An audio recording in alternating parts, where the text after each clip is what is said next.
This is a 1984 Fly or Die podcast.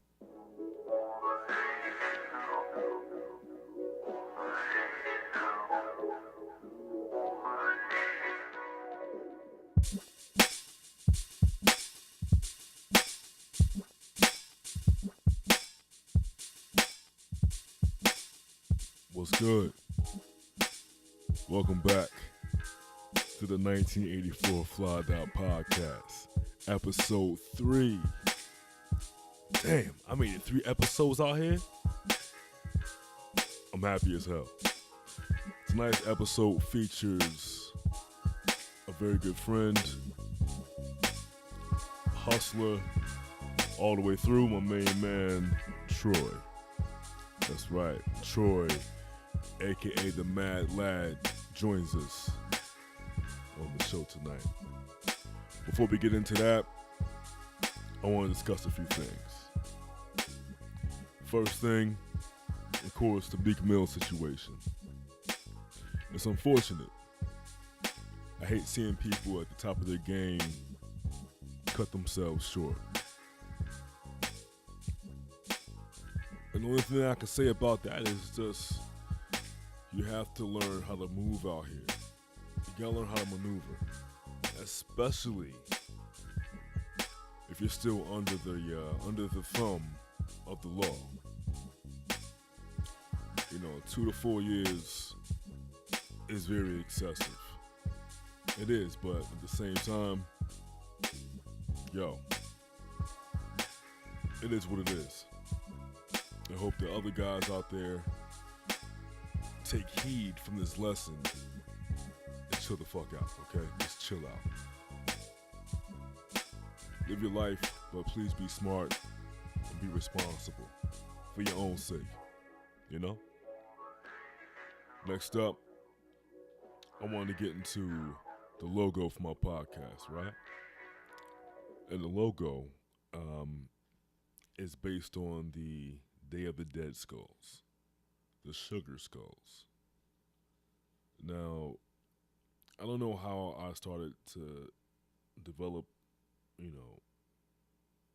a love for that holiday. And for those who don't know, the Day of the Dead is a Mexican holiday where they honor and celebrate loved ones that have passed on. You may have seen it in such films as The Book of Life and upcoming Coco. Coco comes out on November 22nd. I'm going to be there, I'm going to be that old dude in a Disney movie watching it like, yo, I'm here. You know what I mean? But back to the design. It was designed by my younger cousin, Nazir Horner, who goes as at Nazir, NAZEER _artwork, ARTWORK 98 on Instagram. He designed my piece, and because I wanted to have something that represented my personality and just captured what the show is about. The show is about celebrating life, experiences, adventures. It's just life all over. And there was a political cartoonist and engraver named Jose Guadalupe Posada, who during the late 1800s created the calaveras. And the calaveras are like the skeletal people with that character. But he did that as like political satire to poke fun at the upper class in Mexico. Solely because earlier designs you would have like a skeletal woman wearing a big fancy hat, and that represented like the native Mexican women who were pretty much like ignoring their heritage just to, embrace the European trends or the European way of life. So you have Mexican woman or a skeleton of a Mexican woman wearing a big giant French hat. So, as he got older, Posada got older, he was largely forgotten. And it wasn't until a a French artist, spotted his work in the home of Diego Rivera, a renowned artist who's also married to Frida Kahlo, the great Frida Kahlo. Yes, that I guess by him seeing that artwork, it brought it back into the mainstream. You know, but yeah, the calaveras created by Posada are largely associated with Day of the Dead. Now the skeleton started to gain the design, the idea of the skeletal people started to gain a different connotation through time because they started to represent a class struggle. You know, rich versus poor. But as we all know, death is the almighty equalizer. So no matter how rich you are, how famous you are, how broke you are, how impoverished you are, when you die, everything and everybody is the same. I know it's a little bit morbid, but you get the point. You know. So yeah, my cousin Nas, I gave him the idea, and he just flipped it. As you can see on the logo, it's fire. And he's only 19 years old, so the sky's the limit for that guy. And yo, he's gonna be dope. He's gonna be dope. So yeah, I want to say sometimes in life we have these moments where we just have to ask this question. What more do you want from me? But you gotta keep pushing. Gotta keep making way. No matter what, no matter how dark the days get, y'all shine on. Can you feel me? Can you feel me? I say, can you feel me? I know y'all can feel me.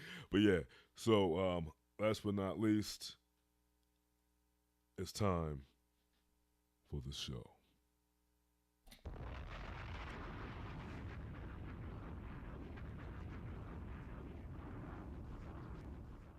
Wait a minute. It wasn't loud enough. It was not loud enough. Yes! Yes! Yes! All right, now it's time to enjoy the show. My man Troy, 1984 Fly Dot Podcast. You dig? Got the NERD right here. We good. Oh yeah. That's what I need. Boom. So we right now in the spot interviewing the MadLad Trife. Yo. My man Troy. What's going on, man? Shit, man. Chilling, sipping this gin in this red stripe. Yes. So this podcast is gin infused. Oh yeah. So listen, if you're a pussy, turn it off. Yes, for indeed. Because if you know me, you know I'm gonna talk my shit. And if you sensitive, get out of here. Let's go. All right. So we can start off from the early days. Let's go. My man Troy coming from Delaware. Yep. Born in Ohio, lived in Arizona for about a year or two. Left there, and then went to Delaware. I've been all around. Word up. So when I first met you, I met you through a rapper from Philly named Assad. Yep. Assad also knew you through our mutual friend, good homie, the homie MP, Low. My brother. Word up. And you were always, from my perception of you from the early on, it was that you knew what was going on. You understood the wave of things. Things went. I always thought of you as a visionary because no matter who you were with, rap wise or creative wise, they looked to you for direction.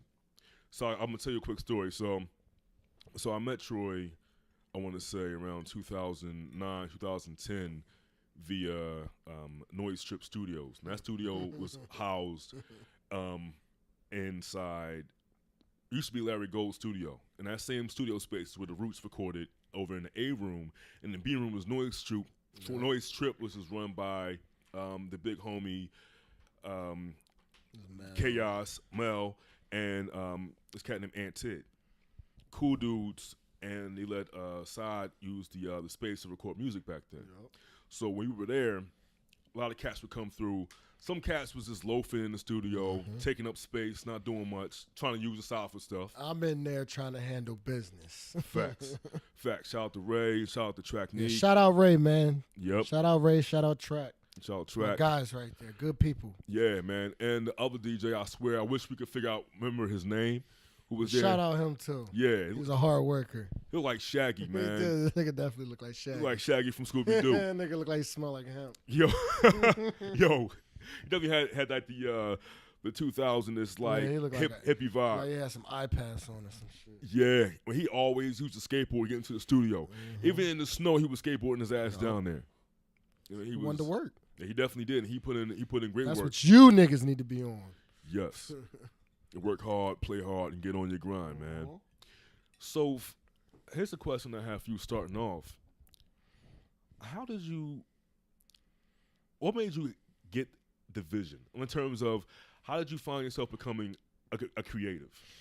Oh shit, man! Like being all around the country, man. You encounter people, and you soak in different shit from different walks of life. Like I grew up in Ohio when I was a kid. It was the projects, it was the hood. I moved to Arizona. My mom got married, we moved to Arizona. I'm around fucking skateboarders and all that shit. So I'm witnessing that. So I just molded the two. I'm like, oh shit, like it ain't too different. It really ain't too different. It's all, you know what I mean? They was into the same shit we was into. Like, so it was like, all right, you get that. So you see that side of the culture. And at the time, this is like, had to be like 98, 99, early in 2000. That shit was what's cool now. So I was on that when I was in 3rd and 4th grade. And then it just happened to be the shit that happened to be cool these days. So it was like I was already well versed in that, and that became the culture.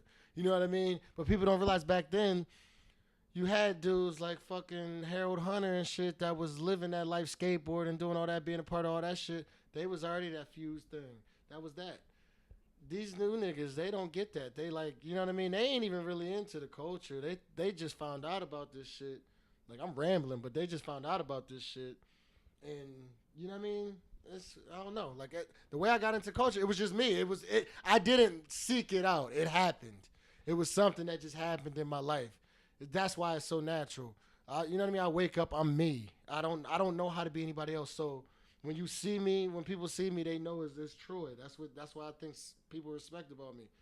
I'm not trying. I didn't seek anything out. I don't even call it a vision. It's just waking up and breathing. It's like breathing.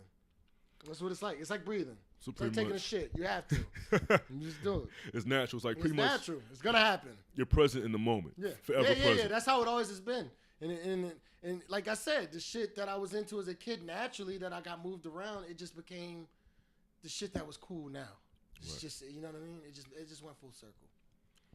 See, and that's the reason why, like, whenever I spoke to our mutual friend MP about you, I'm like, I likened you to, like, Goldie and Tricky because you were just always ahead of the rest.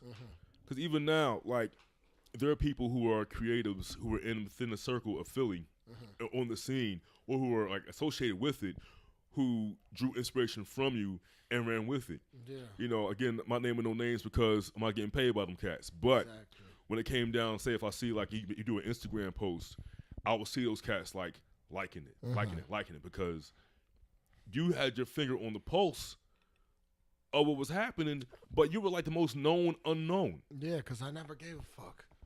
It never was like it. I didn't look at it like even like it was just like it's just me. Like I made these relationships with people that just so happened to get on and do all this. And it was just genuine relationships. I never looked at them for nothing. I didn't want nothing from them. Still don't. I don't give a fuck. People always mess with me. Yo, why don't you take advantage of that relationship? I don't care because I'm going to be me regardless. That's why it's going to me, I look at it like, all right, my time in the sun going to come because it's going to work out natural. It's just going to be something to come out. But like, yeah, like I tell people like, I mean, I'm your favorite influencer. I'm your favorite influencer's influence. And that's just what it is. Me and my little 700 followers. But it's the people that matter. It's the people you look up to, and that's what you know what I mean. That's what it is. I don't know. Right. I don't give a fuck. I don't. These niggas is out here chasing clout. I don't care, and it shows. I look at these people and it shows. I see the insecurities. I see all of it, and it's funny to me. Mm-hmm. Like it's the toys. I don't know. I laugh. So I don't want to be a part of that. Also, I can't. I'm autistically honest. I can't fuck with that. If I feel any type of way about you, I might mess with you and clown on you, and you don't even peep it. But I'm not gonna be. I can't surround myself with you. And I think I make it known. I don't know. These dudes is clowns. Facts. All of them. See, now, one of the things you mentioned about your relationships and people that you've met and the directions that they've went, you posted a picture recently on maybe Instagram or Twitter of Little Uzi Vert. Yeah, shout out that man. Little Uzi Vert. That's a visionary right there. He's different. Yes, indeed. People hate on him. Like, and I hate having. They hate on him. You situations. know why they hate on him? Mm-hmm. Because a person like that, he knows himself and he's himself. Yep. And people can't understand that. A dumb motherfucker can't understand or even process someone being themselves and not caring. Like, you know, they always say, like, carefree black boy joy. Yeah. That's that in its truest form. That man doesn't care about that. That's a friend. He's my friend. That's my man's. Mm. But I don't, like, I'm not going to go out of my way to try to, like, show that or be that. That's just my people's. He cool. That's right. my man's. But, yeah, like, that's an ill nigga, and these people should take notes. They are, though. They steal all his shit. Yep, I agree. Because I remember, because you styled a look for, was it Richardson magazine? Yeah, Richardson. Shout out to them. That Cut the check. That magazine. Y'all niggas owe me some money. It's a lit magazine. Hell yeah, that shit is legendary. It's a legendary yes, lit man, magazine. that is legendary, and they are the culture. Those are the ones that are actually the culture. Richardson is finally getting his time in the sun. They are the culture. That is the illest brand out. Stamp. That's the illest shit out. Yep, I had that Black China issue. Yeah, man. I'm a Scorpio, so that shit fit in right well with me. Same here, Scorpio as well. Yeah. Yep. I'm obsessed with all of that. Yes, man, because ain't nothing like that vibe that hits you right. That's bro. You gotta go to the store, man. It's an ill store, man. It's in New York. Yep. Right. Yeah. Right on Broome Street. I gotta make that move, man. L.I. store. I'll probably do it this week. Next week and come up for my birthday, man. Yeah, I'm there. Yo, I'm down for that.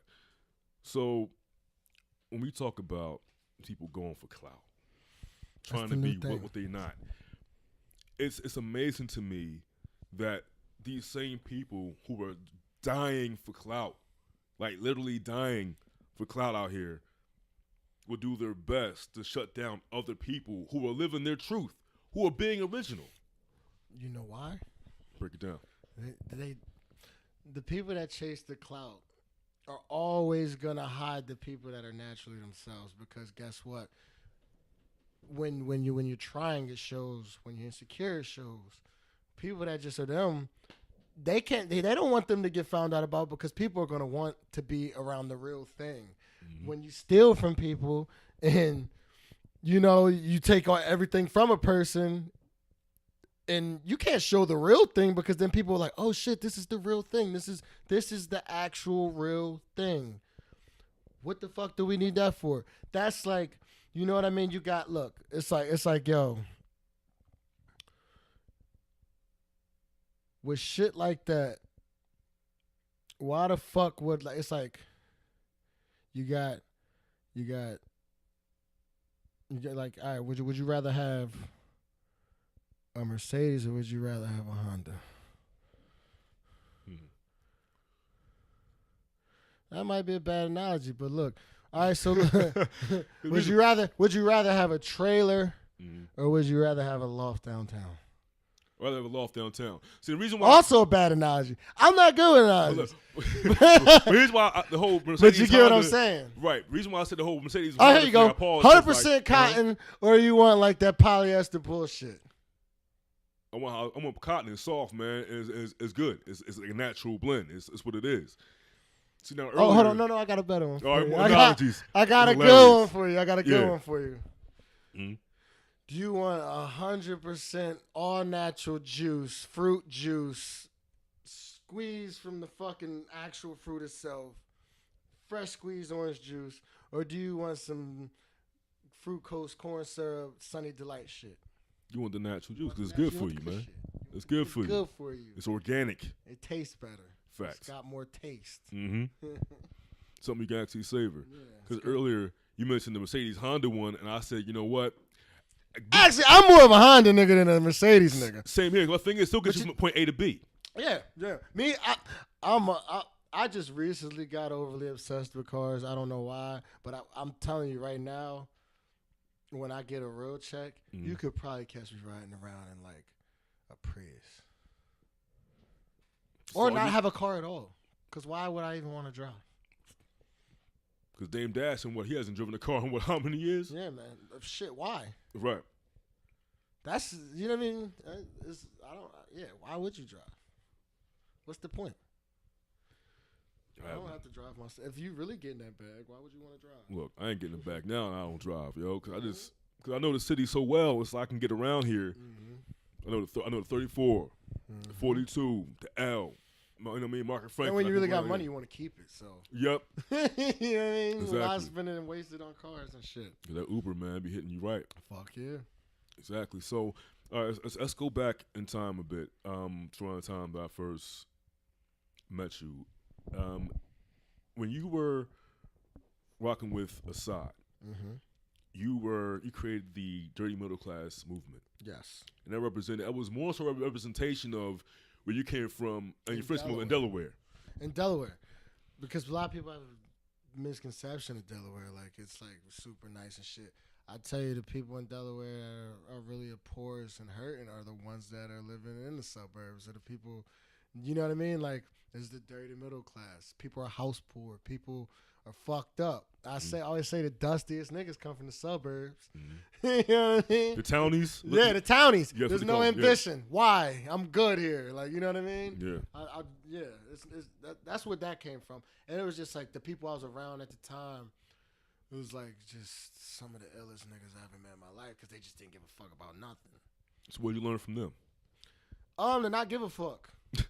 You know what I mean? And just be yourself. It was kind of like a fuck you attitude. It was like I learned a lot, like just from that. I was able to apply that attitude in a way that could, you know what I mean? Like it was like a push forward type of way. Like I could use that to block all the bullshit out and move forward with shit. Like, right. And yeah, that's how me and Assad connected, because I think he admired that, and that helped with, you know, the next step, the next chapter in his music career, and that's when that clicked. You got Dirty Middle Class, and then boom, boom, boom. Because you were there, and the reason why, you know, I always considered you the plug, because I know your cousin, if I'm make sure I'm correct with this one, your cousin Anwar Carrots. Yeah, that's my people. Of his brand. That's my nigga right there. Shout out Anwar. Congrats on the baby.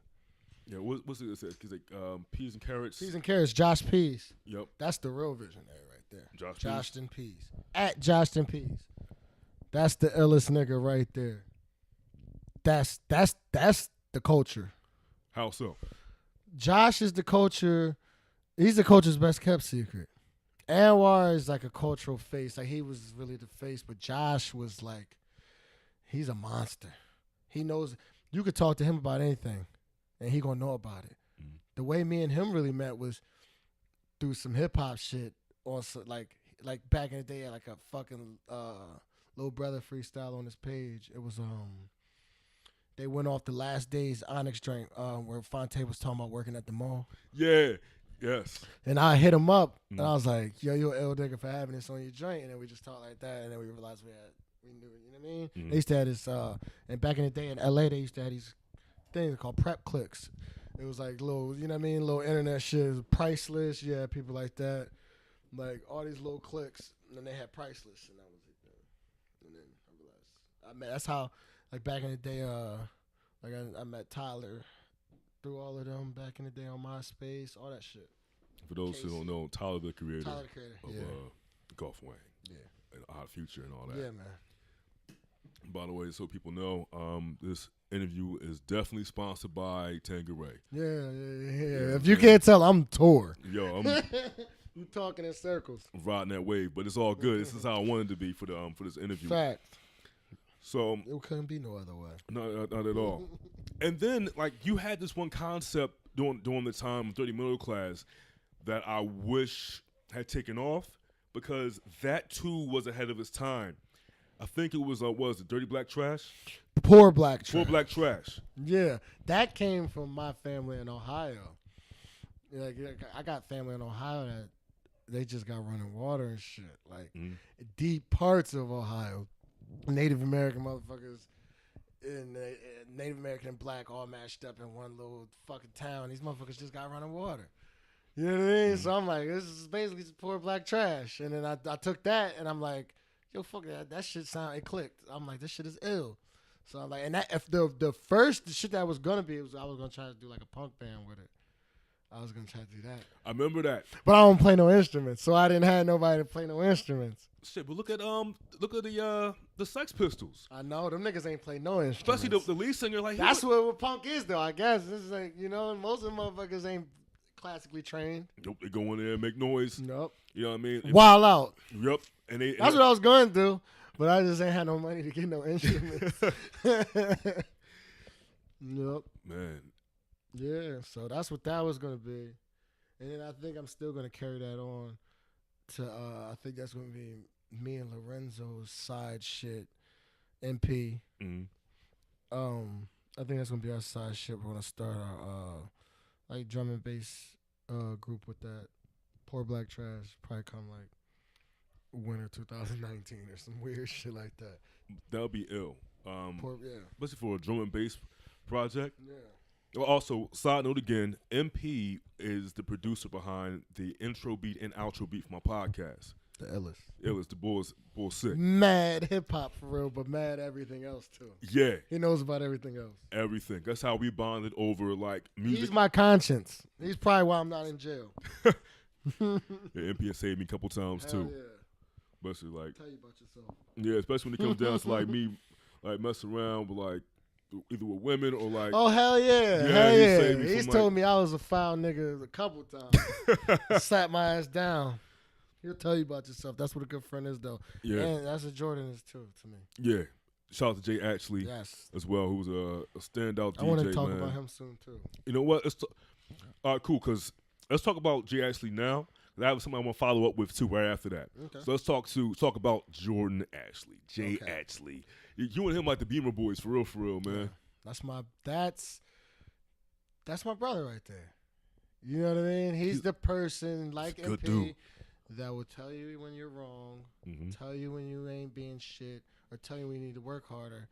And that's the person that always keeps me in that creative space. Him and MP, they keep you in that creative space, or that reminder that this is what we need to do. This is the long-term goal. Right. So yeah, he's the one. Him and MP are the ones that are trained in creating this shit. I don't know how to play any instruments. I don't know how to record anything. I don't know how to do any of this shit. I can just tell them what I want it to sound like or what I want, and they can make it a reality. Kind of like Puff. He is the illest DJ I've ever met. Yeah, Jay is dope. That nigga's nasty. He's gonna have his time in the sun, and it's gonna be big. And his mixes are fire too. Yes, and the right people listen to him. Cause like, let me tell you something, man. Like y'all cats from Delaware, y'all will come up to Philly parties, and in y'all Philly parties, he brought me around, mind you. He's the one that brought me around. Really? He's the one that introduced me to. We wouldn't be sitting here if it wasn't for Jordan. Really? For Ashley. Shout out to Ashley. Yeah, at Ashley. Cause y'all would come through like freaking celebrities, man. How y'all would get treated at the parties? Yeah. It's that nigga. That nigga got a superstar vibe about him, man. Yeah, he got the They love juice. him. He definitely got the juice. Got the juice. Them women love him, man. Yo, pure he got essence. that juice, man. That's an ill nigga right there. Yeah, man. His mixes is Superstar. always dope. Always good money, man. Yeah. I think it's important when you have a circle of people to have individuals who are like that, who are unapologetic and who are honest. Yeah, that's what friends are. That's what real friends are. And that's what these niggas don't got out here. That's why they crash and burn. They rushed and crashed and they crash and burn because they don't have real people around them. And we've seen that happen. And that's why some people don't know how to be around me because that's just how me and my friends are. Right.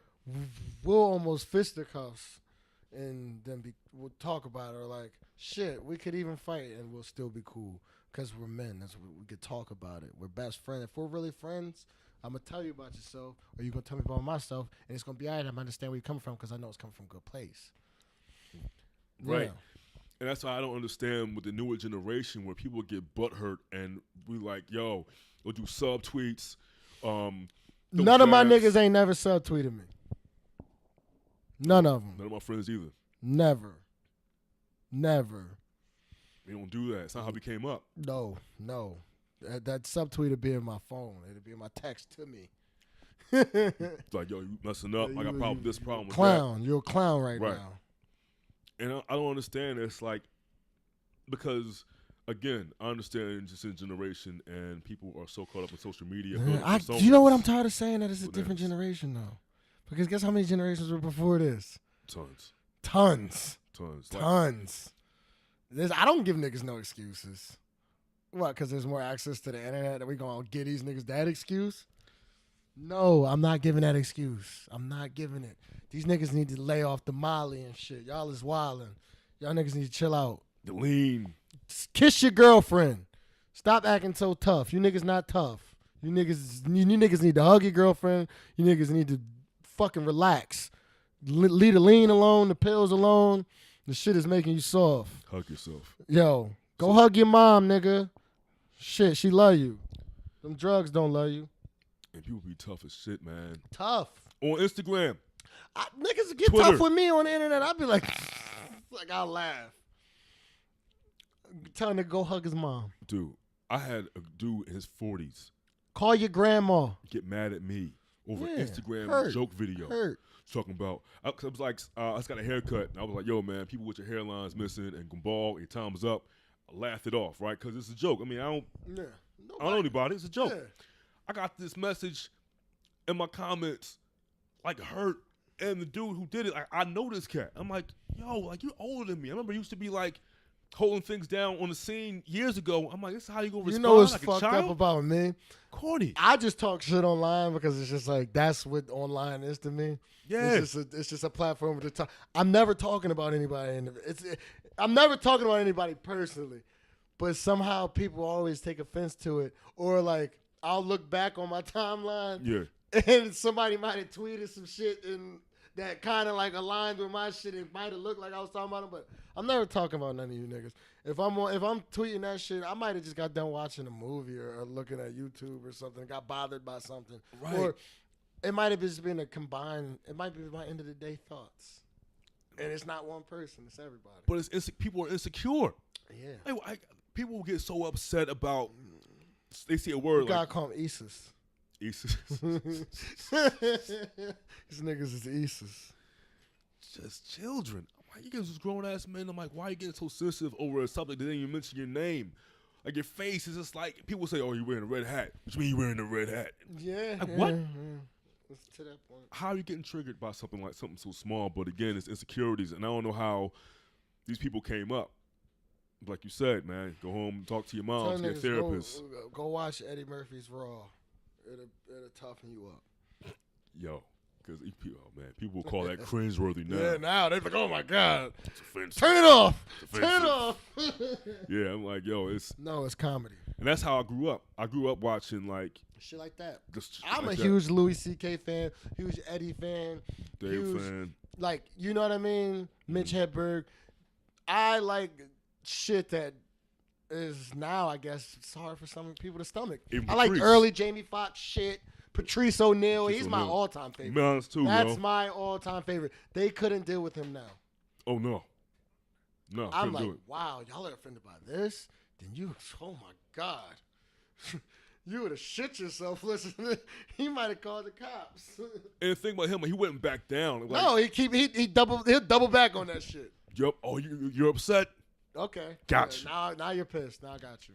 But that's how it is. That's why, like, when the people say different statements or whatever, like, making their kind of jokes, I don't get offended by it because I know, like, it's comedy. There's just words. They're not going to affect me. Yeah, the words. The words. Physically touch you. Oh, shit. That's funny. What? was getting a word. Don't even say it. Nah, it's I'm just not gonna funny. say it. Yeah. So, all right. So I'm not gonna say what I just saw. But no. But a friend of mine just showed me his phone, and it pertains to something I saw we talked about earlier in the message, earlier in our in the interview. So hilarious. I'm relaxed. Relax. I'm chill. We chill. Let's just say my man's the plug for a reason. Yeah. Shout out to you. Fuck with sir. me if you want to get some money and you talented. Yeah, because Troy. Come to Trife Life Records. Yo, well, you really should have your own label, like basically but not a rap label, like a I'll tell you, house label. I wanted, you know what it was? I wanted to do a rap label, and I'm still open to do it. It was one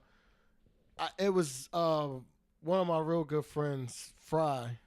Shout out Fry, at Fredam, FFRYDAM on Twitter. It's my real good homie. Always hold it down. He put me on to some shit that he had going on with R.I.P. Julito.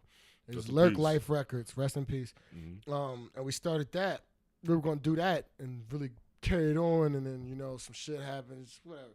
But I was going to do that. I'm still open to that. I did. But I was going to be the label for the rap shit. And, we were like, talking to Yams about it and shit. We were going to try to move on like some state prop Dipset type shit.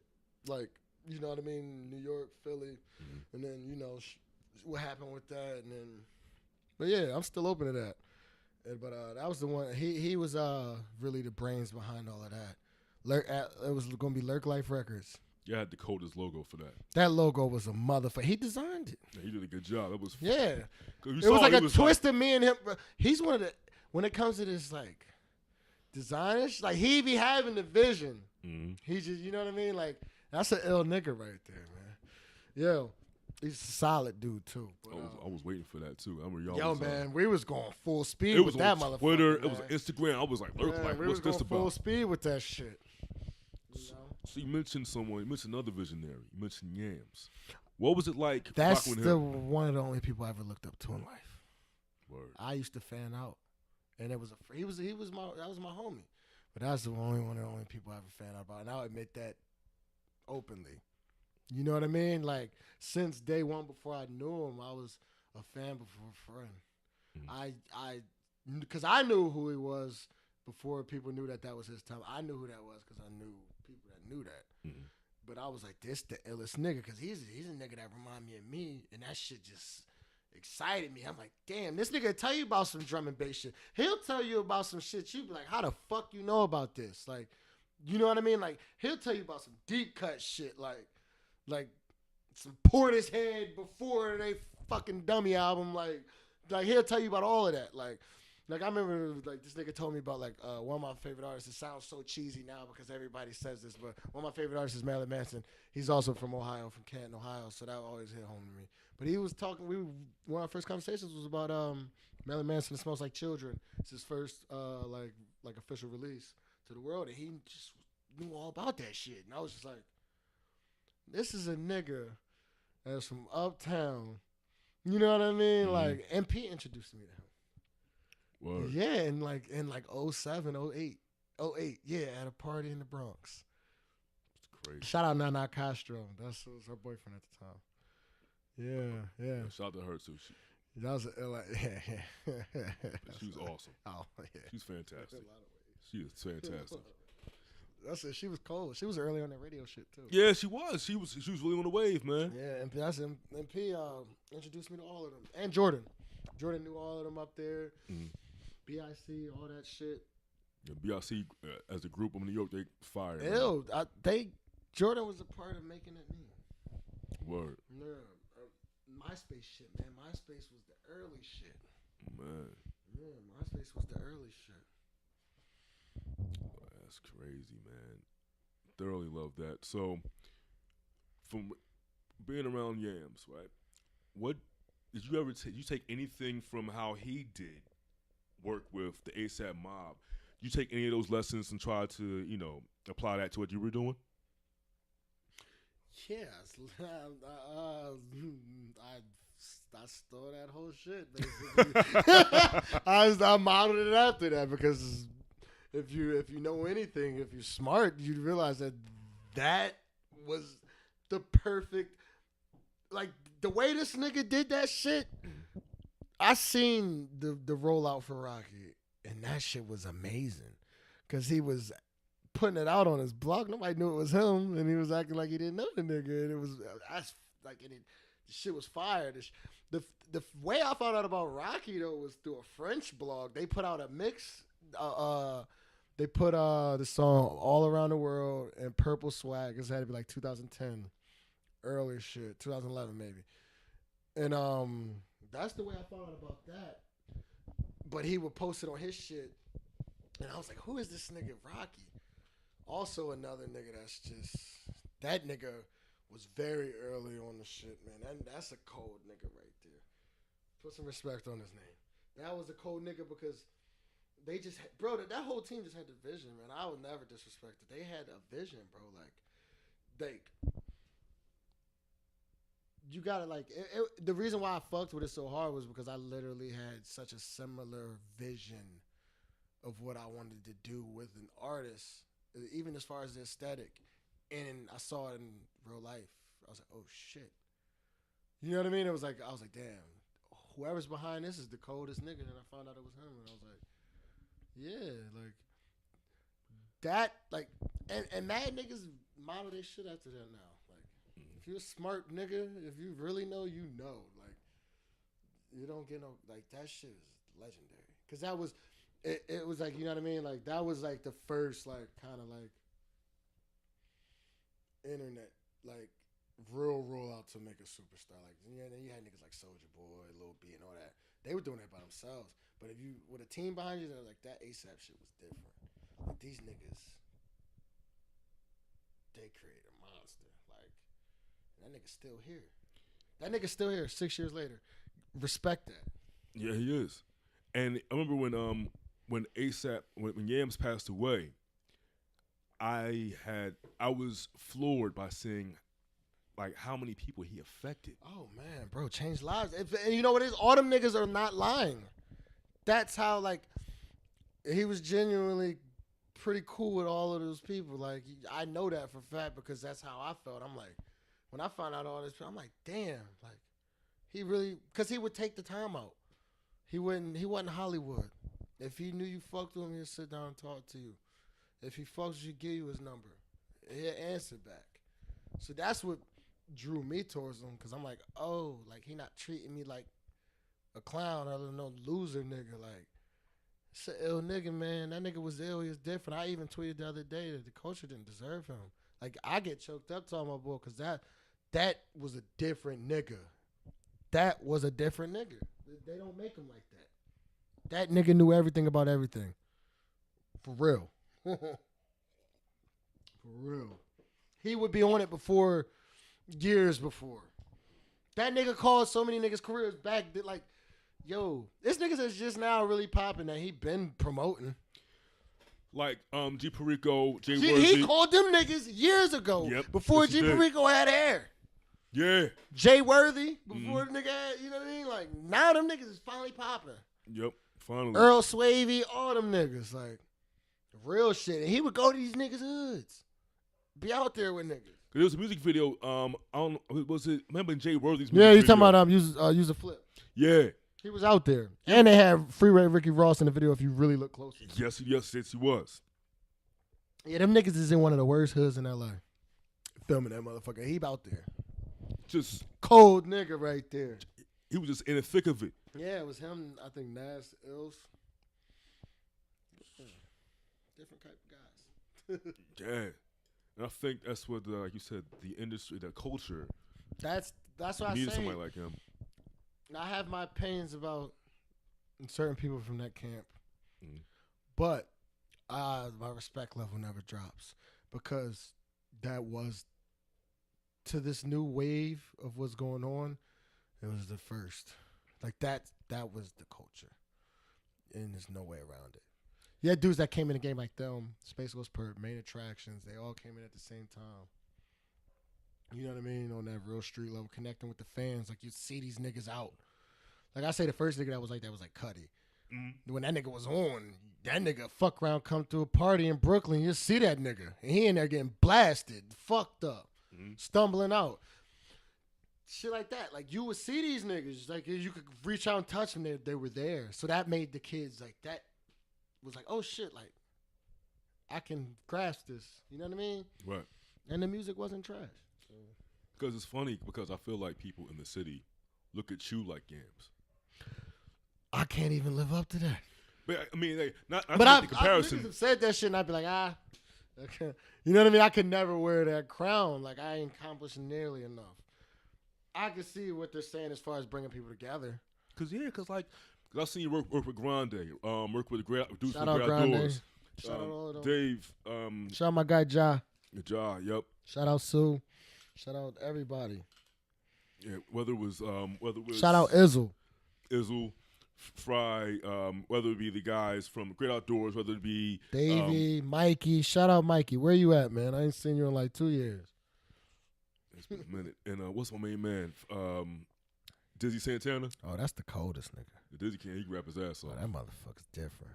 Yeah, man. He's different. He different, man. He gonna have his time. Watch. Cause them working on dying boys, they working. Work. They working. Them working on dying niggas. Mm-hmm. They the ones working in the city. They working. They handling business. Shout out Filthy. Shout out Oogie. Shout out all y'all.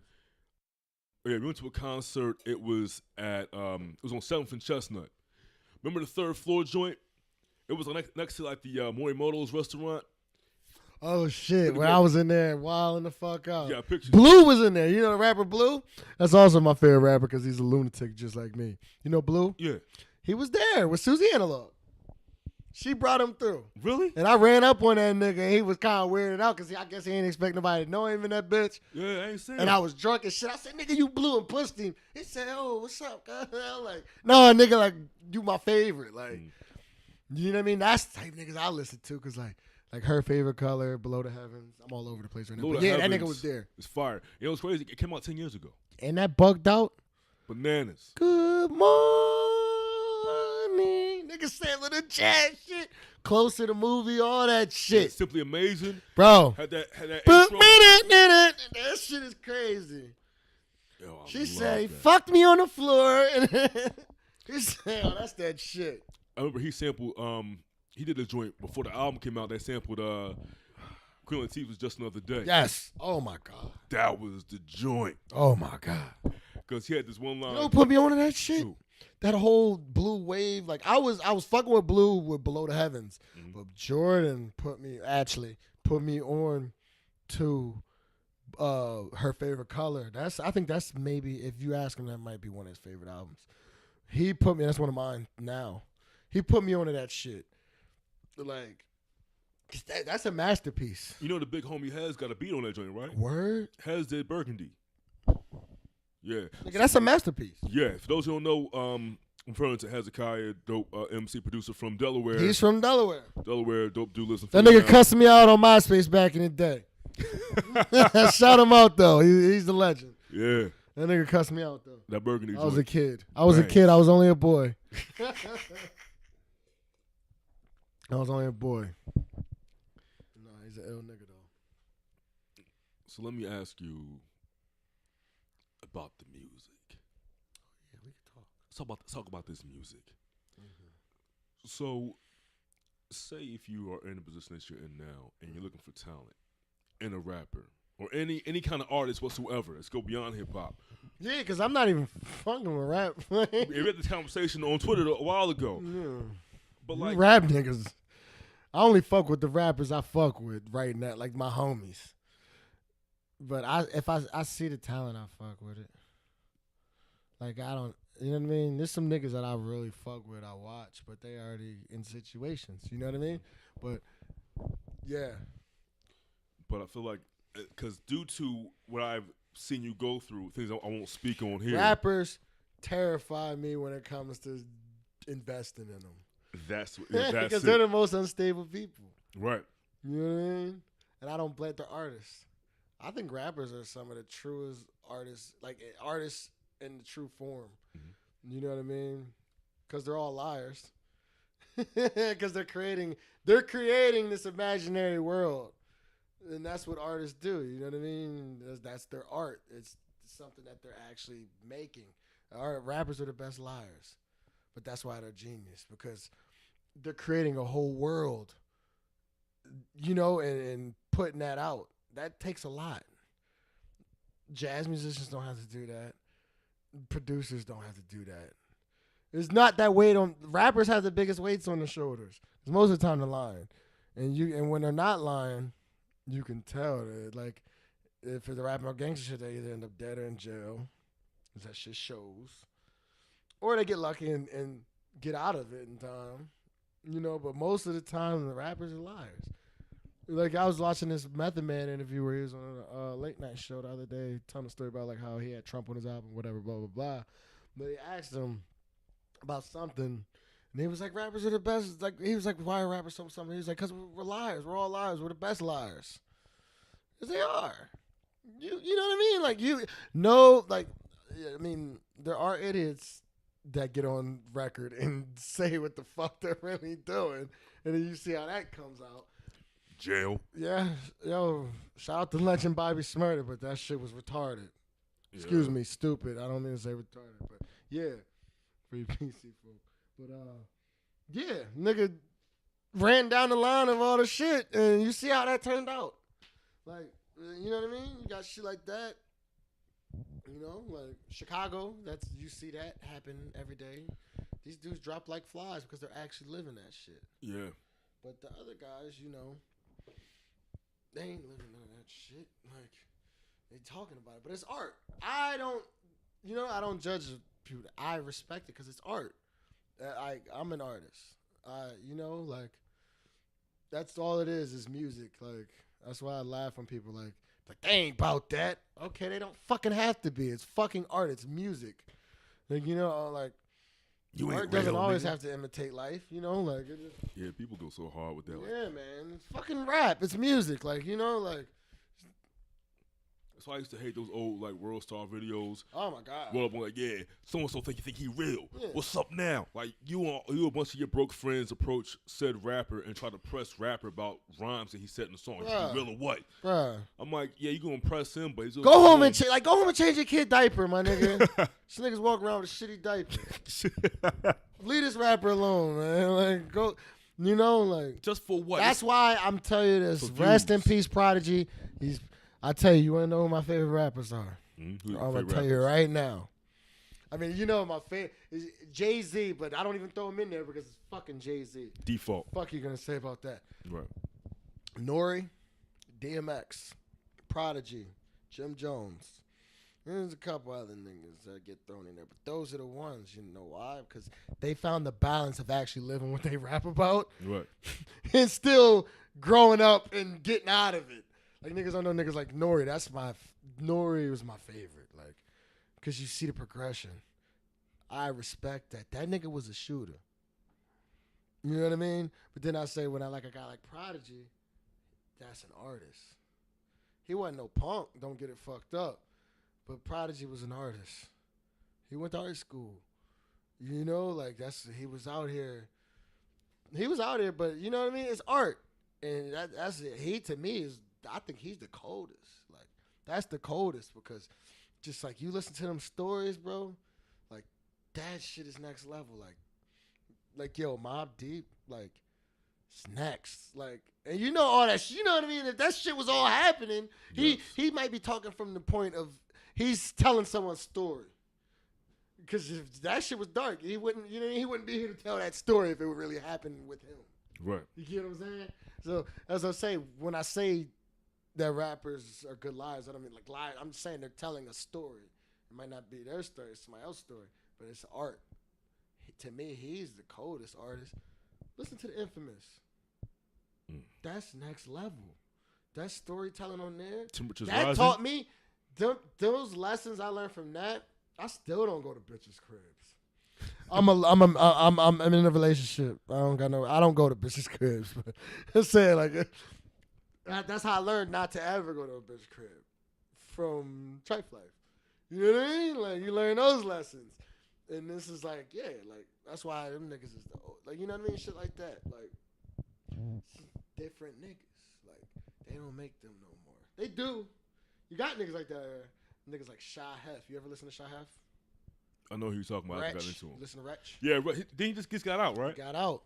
Yep. And he about to get that money from that NERD song. They Yeah. sampled him. He about to get a publisher. It's mad ethnic out here. Yeah. Yeah. Cold nigga right there. That's one of my faves.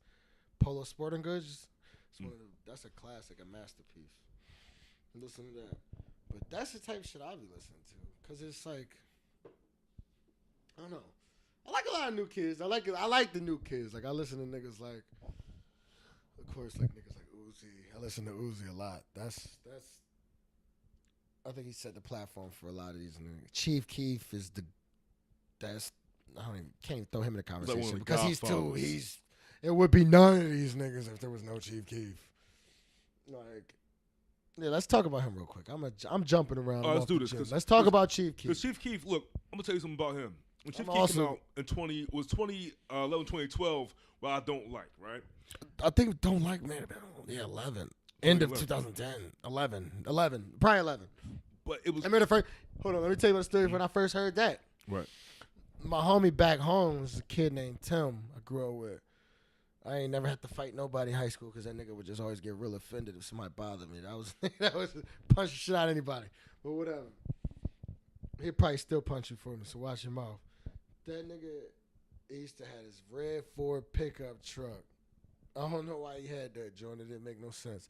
But the first time he played this song for me, and I was like, who the fuck is this? Because this is the first time I ever heard like a song in that kind of stanza, like just that pattern of rhyming. Like I was like, what the fuck is this? This is incredible. You know what I mean? This is around the time like when 2 Chainz True Religion tape came out, all that shit. Yeah. So I'm like, what is the? He like, this Chief Keef, you ain't heard this yet? I'm like, no, I'm out the loop. And ever since then, I downloaded that Back from the Dead. Also, I always tell people like this, I get in mad arguments. This is one of my favorite. I like arguing. But this is one of my favorite things to pull up at a bar or talk to a hip-hop nigga about. I'll tell him, Chief Keef mixtape Back from the Dead is literally identical to Mobb Deep's The Infamous. Fight me. And why do you say that? Because it's just horror stories of growing up in the hood as a young nigga. Mm-hmm. Literally. It's literally his diary. And like, it's a diary of the shit he's seen and shit he's going through. That's what it is. And it's the most bare, honest, what it can be. Nigga's songs I don't like. Then he has a song about his favorite jeans. Then he has just, you know what I mean? Like, he's, like, you know, like you know, like, they had a song about their favorite liquor, about their favorite brands. That was Mobb Deep. And that's what he's doing. It's literally identical. It's identical. It's an identical album from start to finish. Listen, write a think piece about it. All you writing ass motherfuckers, write a think piece about it. Back from the Dead is identical to Mobb Deep's The Infamous. So I wonder why certain people don't accept things like that. Or like because they're stupid. Close-minded. Because they're stupid and they're caught in their ways. And that's the problem. I think a lot of the problems that I have. And no, people are stupid. You have to be an idiot not to see the juxtaposition. Like I don't even know if I use that right. Juxtaposition. Did I use that right? Yeah. Yes. Yeah. If you didn't, I don't care. Who cares? Yeah, whatever. It's but yeah, like that shit is parallel. It literally is. Like, yo, it's just young nigga stories. You know what I mean? Like, that shit is. It literally is that. Oh yeah, and I'm dropping hot takes for the rest of this train. Yo, The Infamous is better than Illmatic. Fight me. I can agree with that. No and problem. Guess what? I got It Was Written on my stomach. That's better than Illmatic. It was always better than Illmatic. Even Nas said it himself. It is. Illmatic is beautiful. Don't get me fucked up. But it was written, lyrics, production. Yeah. It was written across my stomach. He does. I have it right there. I just read it. I got On My Way to Church, my other favorite album, on my forehead.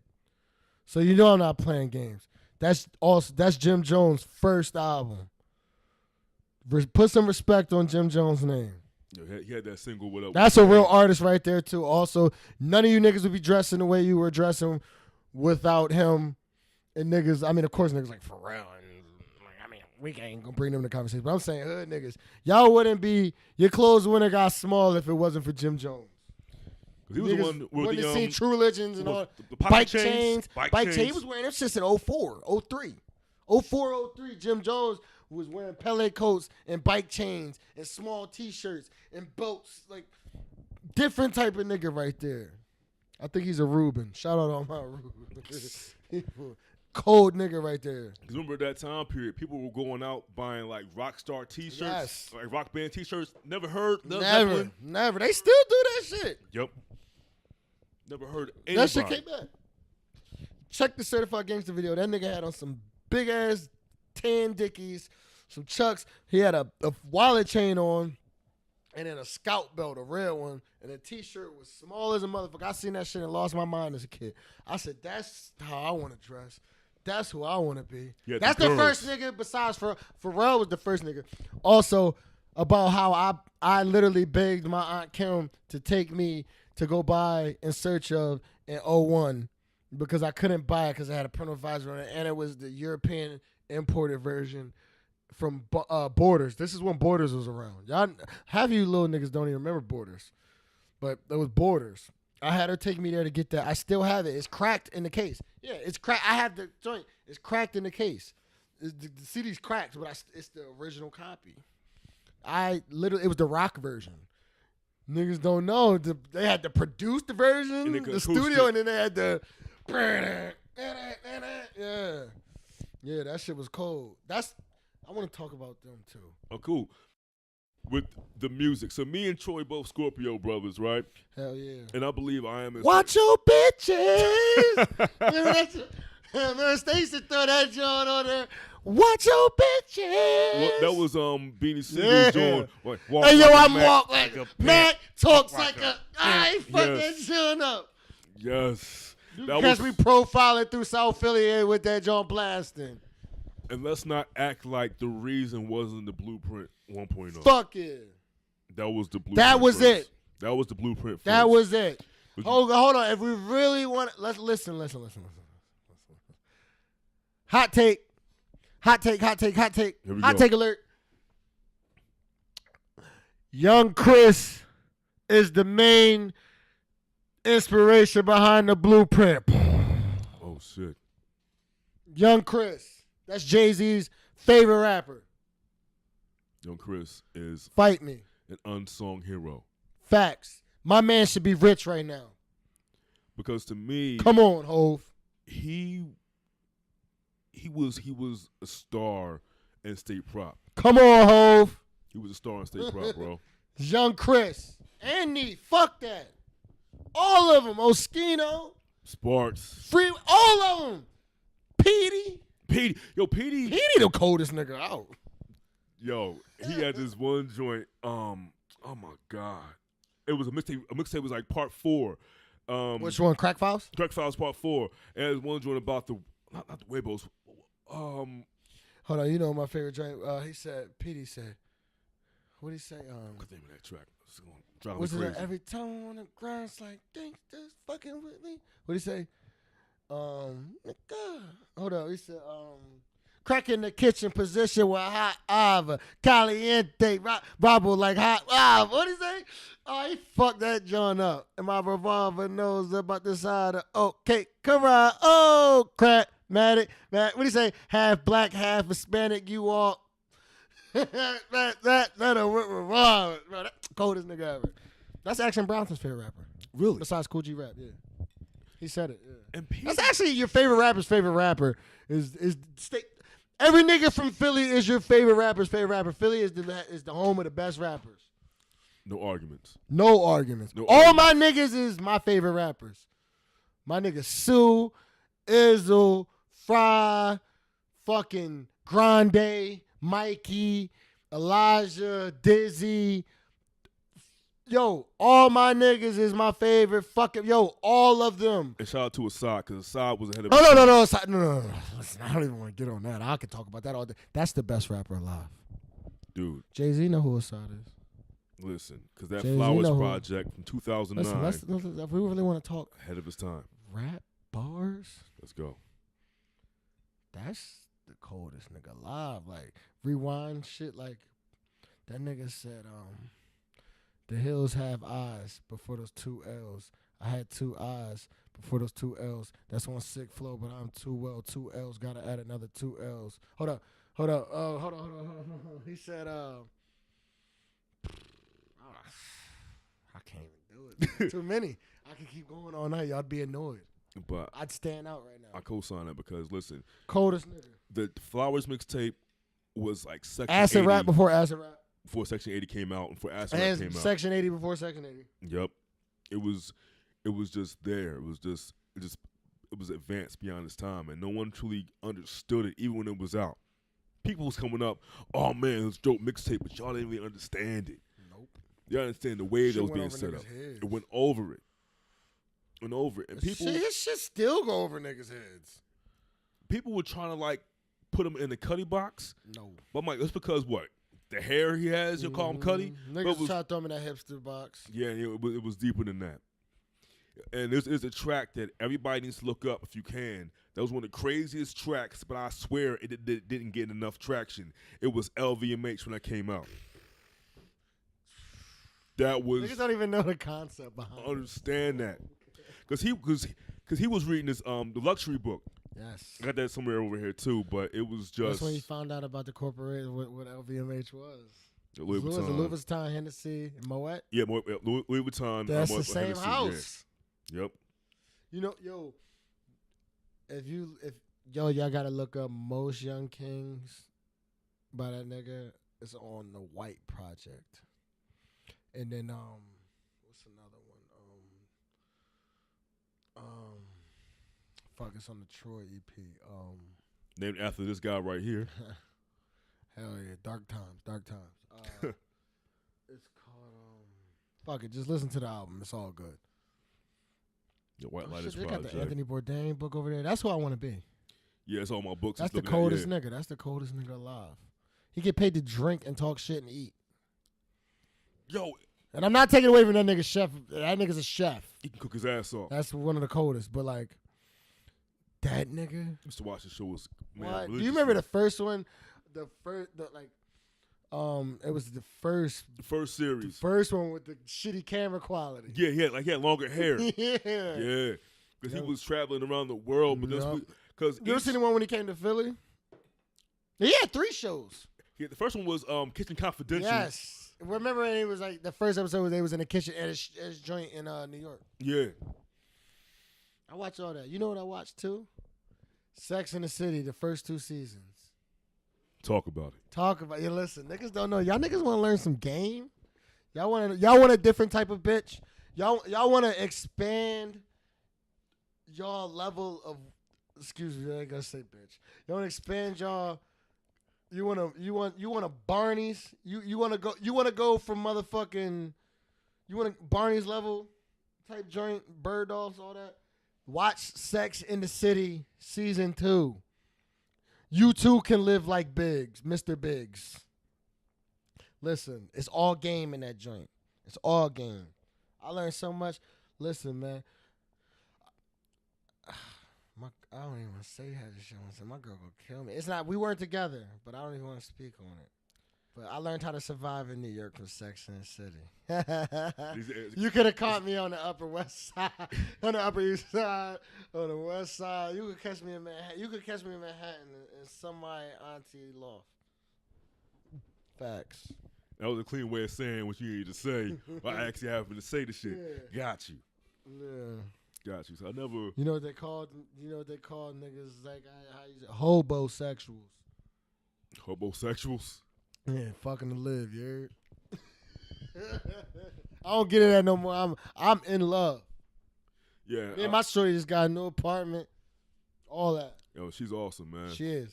Queen right there. I met her like once or twice. She the shit. She's talented. Yep.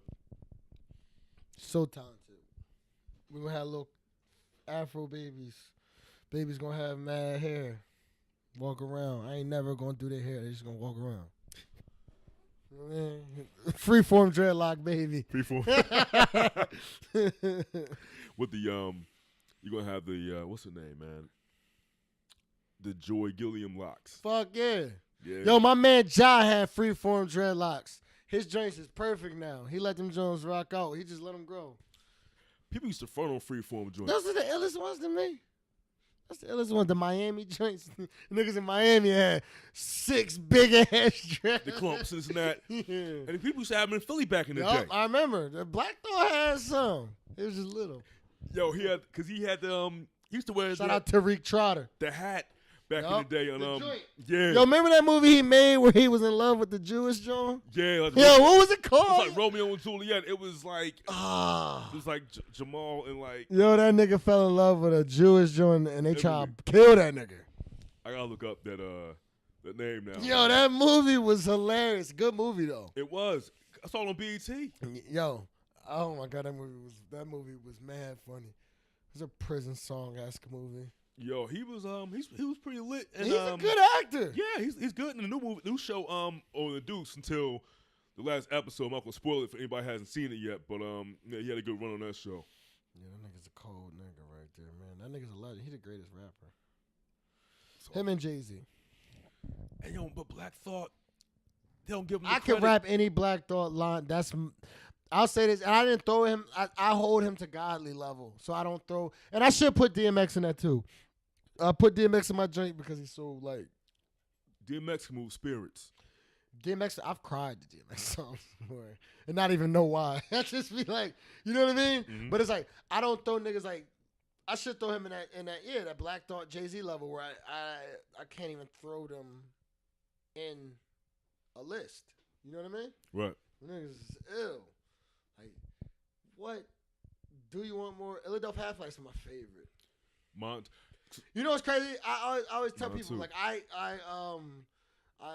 put Roots albums in tune with seasons. So like, Philadelphia Half-Life is my winter album, along with Things Fall Apart, and then Do You Want More is my summer album. But some people put Do You Want More in the winter. I think Do You Want More is a summer album because it songs like Lazy Afternoon, like them joints just sound like I'm in the crib. Silent Treatment. Yeah, Silent Treatment. Especially the remix. Yeah, I'm lazy. I don't want to leave the crib. Like I'm like it's hot out.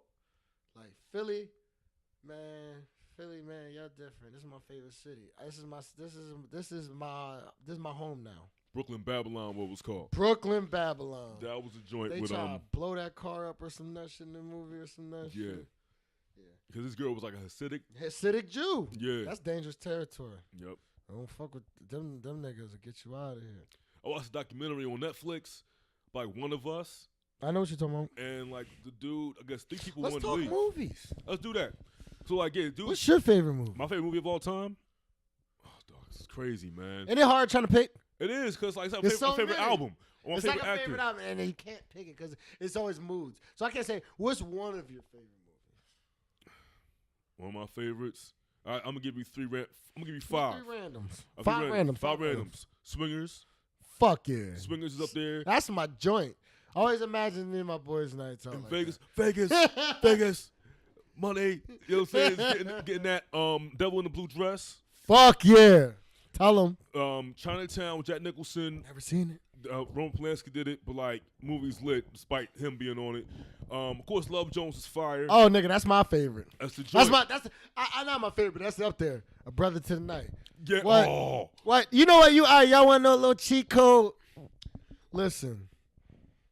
All you half stepping ass no game motherfuckers, I'm gonna give y'all a cheat motherfucker code. Go. Listen, man, this is how you get your door in for Shea Butter Twitter. Look, Shea Butter World. Look, you put that on that the movie or shit. No, put the soundtrack on. What? Ooh, Trina Broussard's version of Inside My Love. What? Fire. And you know what my joint is? Rush Over. Boom, boom, ba-doom, doom. Did I just say? Michelle Nicotello Bro, joint, right? yes. Oh. And then that one, and then what's the other joint? Mellow Smoothie joint too. The Maxwell joint. Hold on, no. What's the? You got Rush Over, and then what's the Marcus? Is that the Marcus Miller joint? It is. And then what's Featuring the her. other joint though? There's another joint. Hold on. Oh yeah. She sings tenor. You move me. Oh man. Who is that? I got it in my You head. Move Me. Hold on, I'm gonna look It never at gets Cassandra to see. Wilson. Yes, Cassandra Wilson. You Move Me. We Cassandra. moved. That song was a beautiful Nigga, you know what's crazy? song. I got a young ass mom, Mhm. so I remember that whole lane of just being black and young in the 90s. Yes. I was probably 7 during that time, and my mom was 27, My mom was young too. 26. My dad too, yeah. Like, I remember this shit. Like, I remember being a kid and watching my mom and, like, all her friends look like the people from the fucking movie. Les Nubians. Yeah. Jeanne. Les Nubians, what, nigga? That's one of my favorite albums. The first, what Mackinac on it? Yeah. Black Thought, what was it? What it was she said, Africa is my hair. What she say? You know that's you know what I'm talking about. Yes. So, I love it. Yo, I was What nigga? That's my If I shit. knew I French, grew I up on that. dude, that was French music, yes. but it was Philly. It was so dude, it was so Philly. Them niggas came over here and made a Philly album. WDAS. It's like whoever came. Well, hold on. And ain't the Joan from one of the Jones from Florida? Is she from London? Yeah, both of them from London. Are they? They're both I thought from one of the them UK. but did one of them grow up here or some shit? I don't know. I think they're both from London, but we pretty much adopted Marsha. Oh, Marsha's ours. That's what I was saying. I thought Marsha was from Philly so much. Cause we see her everywhere. I see her downtown. Bro. I got drunk and said some crazy shit to Marsha. I'm sorry, Marsha. This had to be shit. 2011. I tried bag. And she said, little boy, if you don't got my face. I said, look, yo. Look, I know you. I want to know you some more. Like, she said, little boy, if you don't get off my face. I was off the Henny. I tried it.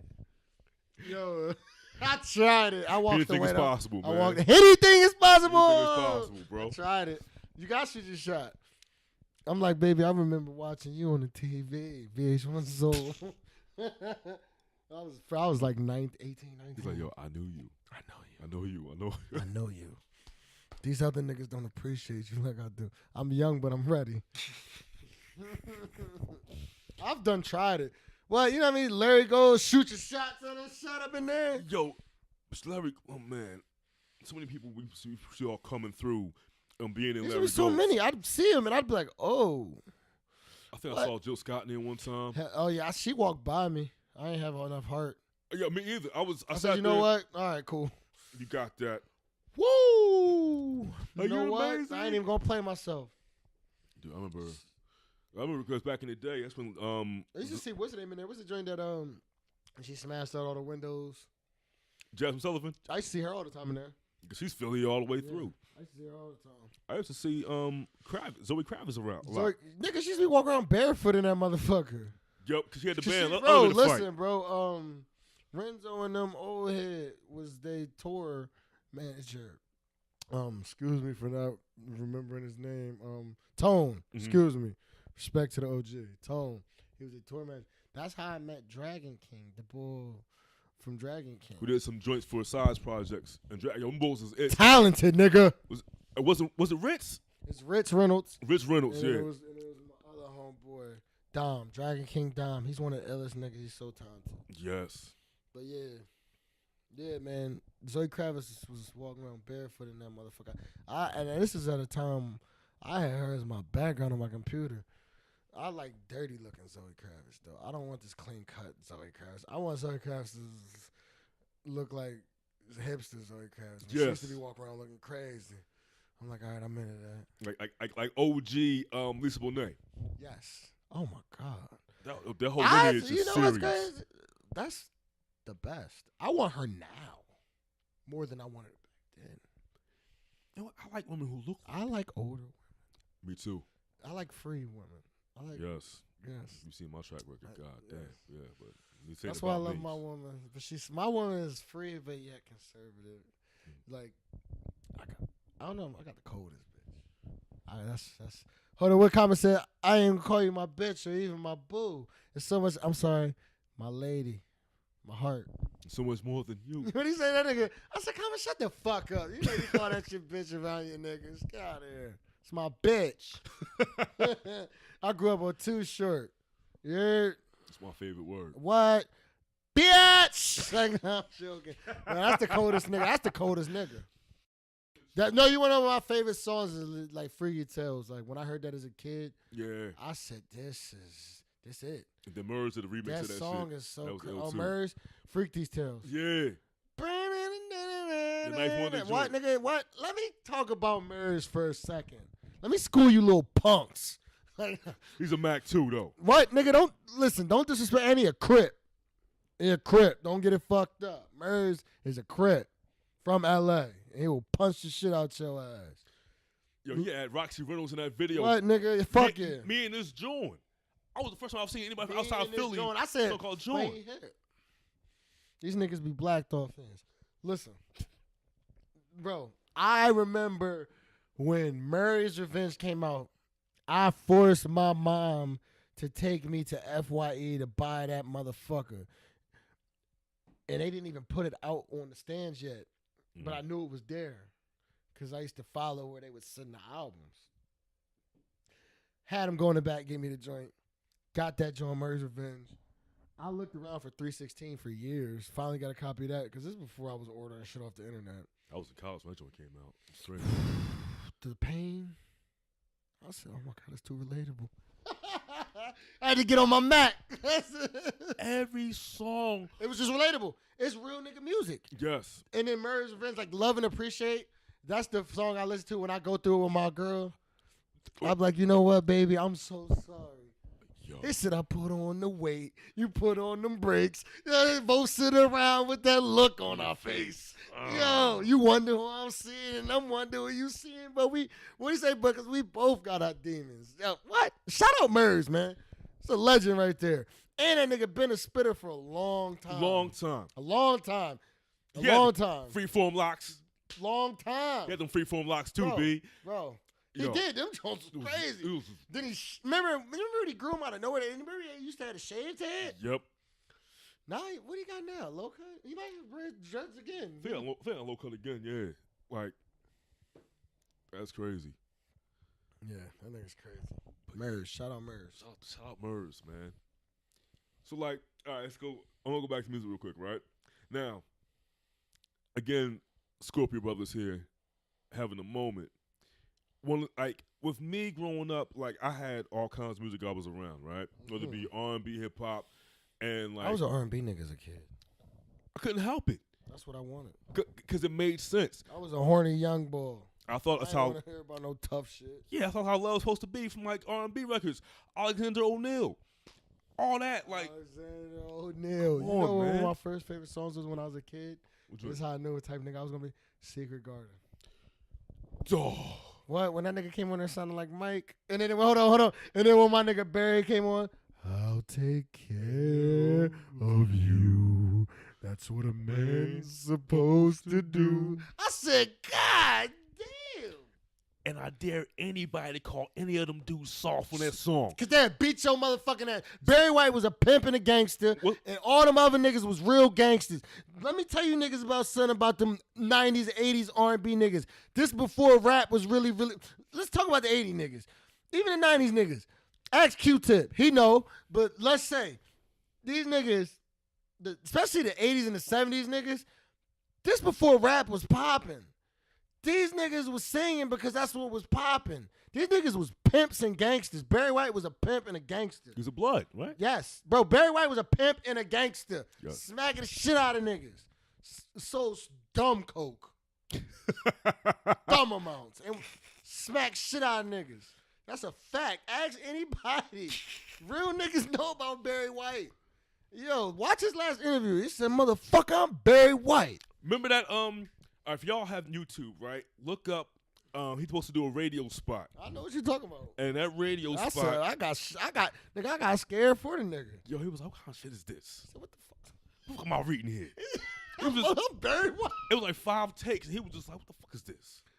Come on, man!" I'm like, and like people, He really talked like that too. he did. Just like my nigga Mikey. My nigga Mikey voice, this is really his voice. Facts. And people I've ask me always about it said all the this to time, people. man. They always ask. I remember my girl heard his voice. She said, is that his voice? I said, yes. This is his voice. And people think it's an act. No, this is my man's voice. I've never heard it no other way. I'm 5'5", and I'm 7 years in with this man. Yeah, 7 years in time. And yo, we're speaking about like R&B dudes who was tough. Like, don't get it messed up. Like Teddy P was a raw dude, man. Cold nigga. Cold nigga. Cold, man. Cold nigga. Let's talk about Devontae. You heard the horror stories about him, right? Yo, I had a book of Timberland's Where he smacked the memoirs. shit out of all them niggas in the studio. Yep. They got it. They escaped. You know why they escaped that, right? I heard this in the recent Drink Champs. Stevie J saved them. Stevie J saved all of them. Yeah, because they said Devontae came in tripping one day, start smacking everybody, and try to come up on Stevie with that bullshit. You know, everybody knows Stevie J's a gangster, right? Don't get fucked up. Don't get it. I like Stevie J. I don't That's a care what cold anybody nigga. says. No, that's a cold nigga. It's talented as fuck. Cold nigga. Look up to that nigga. He's a good guy to look up to. Don't ever play yourself. He did the Jay-Z Ride or Die joint. While he was with Bad Boy for song, this is Mace. Bro. This nigga did the whole Life After Death. He put, 112, all of that. Mariah Carey. He created that sound.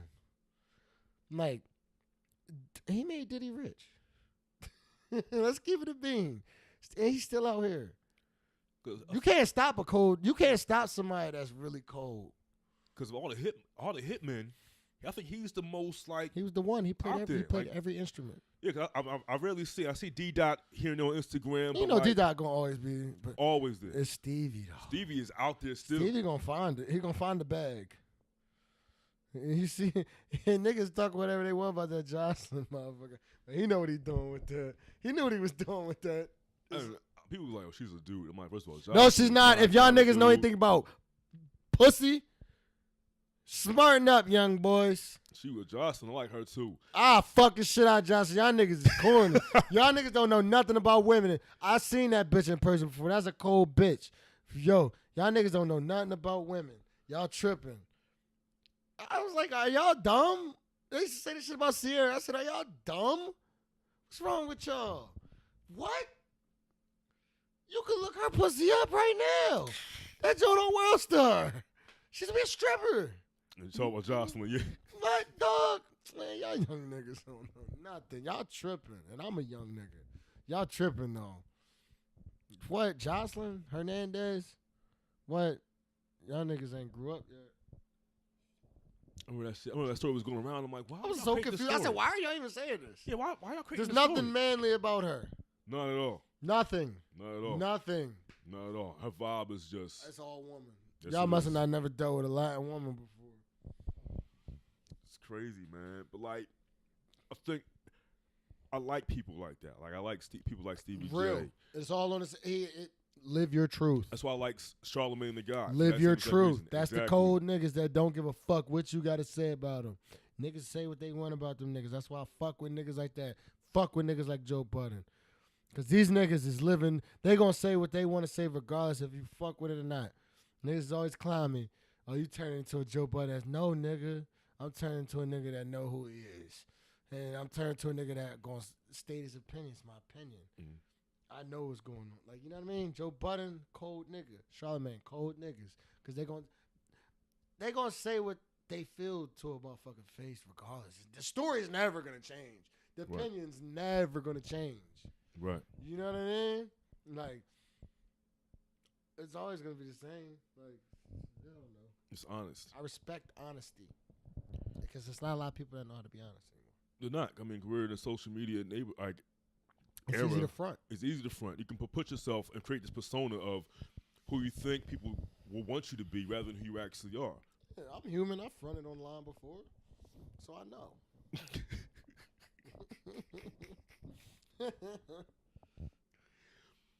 See, now, we talk about music and different things we're into. Like you said earlier, I too have stepped back from hip hop a lot. I mean, I'm always gonna be a hip hop head no matter what, because that's how I grew up. But like, listen, I listen to drum and bass, jungle, trance, house. Don't get me started. All the time. That's what I mainly listen to. If you know me, Mm-hmm. you know most of the time I'm barely listening to rap. If I am, I'm listening. I'm listening to niggas like Young Dolph. That's who I listen to. I listen to Young Dolph. Right. That's who I be. I listen to shit like that. There's a little random niggas like I like when I'm listening to rap, like in the car or whatever. Like I'm listening to shit like Young Dolph, Key Glock. That's his young boy. And just old shit. But the new dudes I listen to dudes like that. But like the music I'm really listening to, it's like Blue Six, fucking Artful Dodger, Goldie, mainly. Obsessive Goldie fan. Tricky all day. All day, all day, all day, all day. Yo, Marty, let's make this album. Let's make this album. At America's Misfit. Y'all, that's Marty right there. AMERKAH Misfit. That's her thing on Instagram and Twitter, I think. But yeah, I wanna work with her on a tricky ass album. But yeah, I listen to niggas like that. Who else? I mean, anything along those Jazzanova all day. That's all I listen to. That's mainly what I listen to, Jazzanova. Cause it's just so much. It's just all these remixes. They got their own shit. You know what I mean? I don't know, just high quality music. You know what I mean? Yeah. Like it's music that is actually like it's not disposable, it's not microwavable. It's like this shit gonna stand the test of time. I listen to a lot of jazz.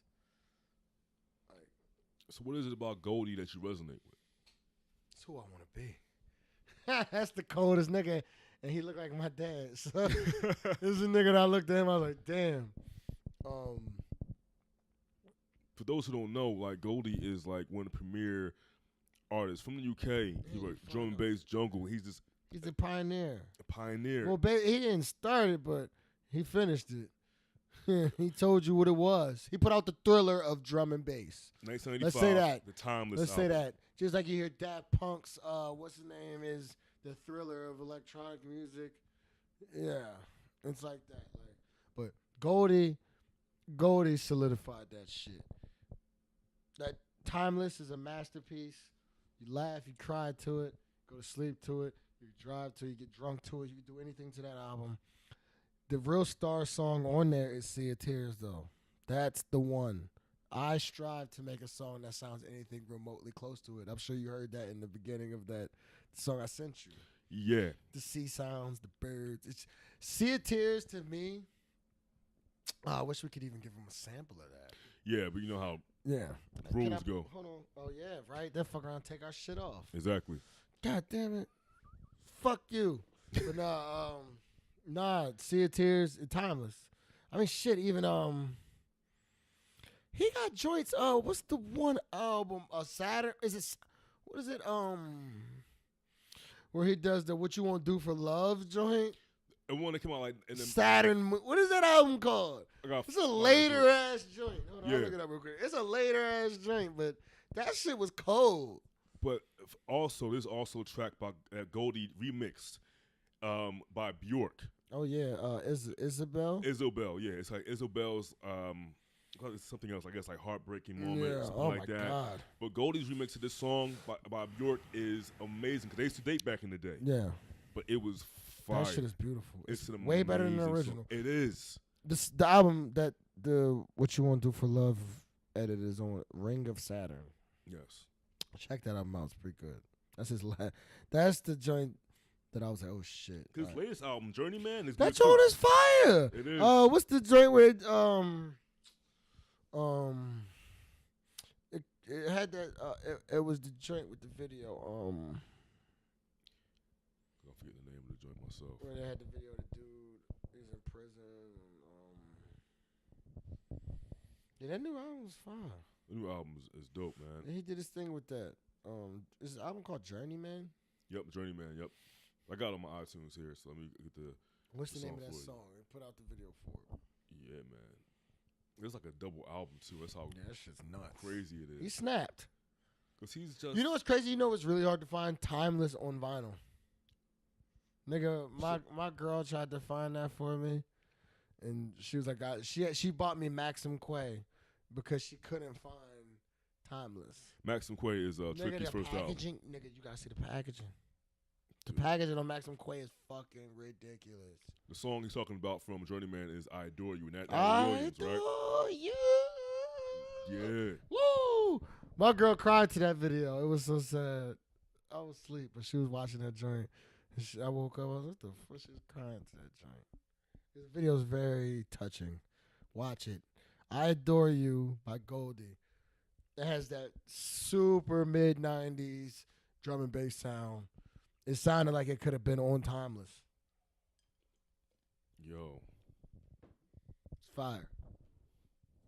I'll tell you, that Timeless album for me, because I was like, my dad was buying all of that, so my dad was my window to drum and bass. My sister's father was my window to all of that. That's how I found out about all that shit. You know what's crazy?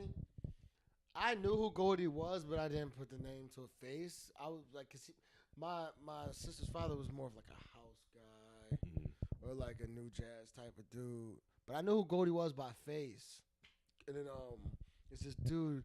This is a wild story, right? It's this dude named Chasing Cash. Yeah.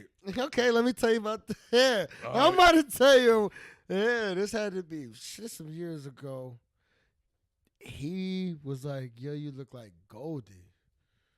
And I'm like, who the fuck is that? You know what I mean? Mm-hmm. It was like, I'm like, oh shit, this dude. I'm like, yeah, we do look good. I was like, at the time, you know what I mean? Like, I'm like, oh shit, yeah, fucking bald head, fucking, you know what I mean?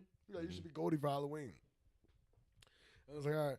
And he put me on a joint, and then that's when I really fell in love with Timeless. Shout out to Chasing Cash for that. This is really random. A lot of people don't know that Chasing Cash is actually responsible for a lot of things that I'm on right now as far as that drum and bass shit. It's Chasing Cash, which is also responsible. He's also responsible for your favorite rapper Drake with a lot of shit too. Give him his credit. Another guy that needs credit. Give it to him. I'm calling it out. I'm giving niggas they flowers while they can smell them. Shout out Chasing Cash. For real. Yeah, another influencer that they try to hide. Crazy beats. They hide him. So we mentioned that earlier. Let's talk about niggas they hide. Break that down. And why do you feel people are hidden in the industry? Because guess what? They offer so much to niggas and they put niggas on it so much that the person that they offered the shit to turns it back on them and they scared to put them out because, like I said earlier, just, you got the real thing, you got the mock-up. Shout out Chasing Cash, man. I fucks with you. Thank you. Because I'll tell you this, it's like, even with you, I feel like you're hidden because of all the things that you've done. And I'm also very outspoken.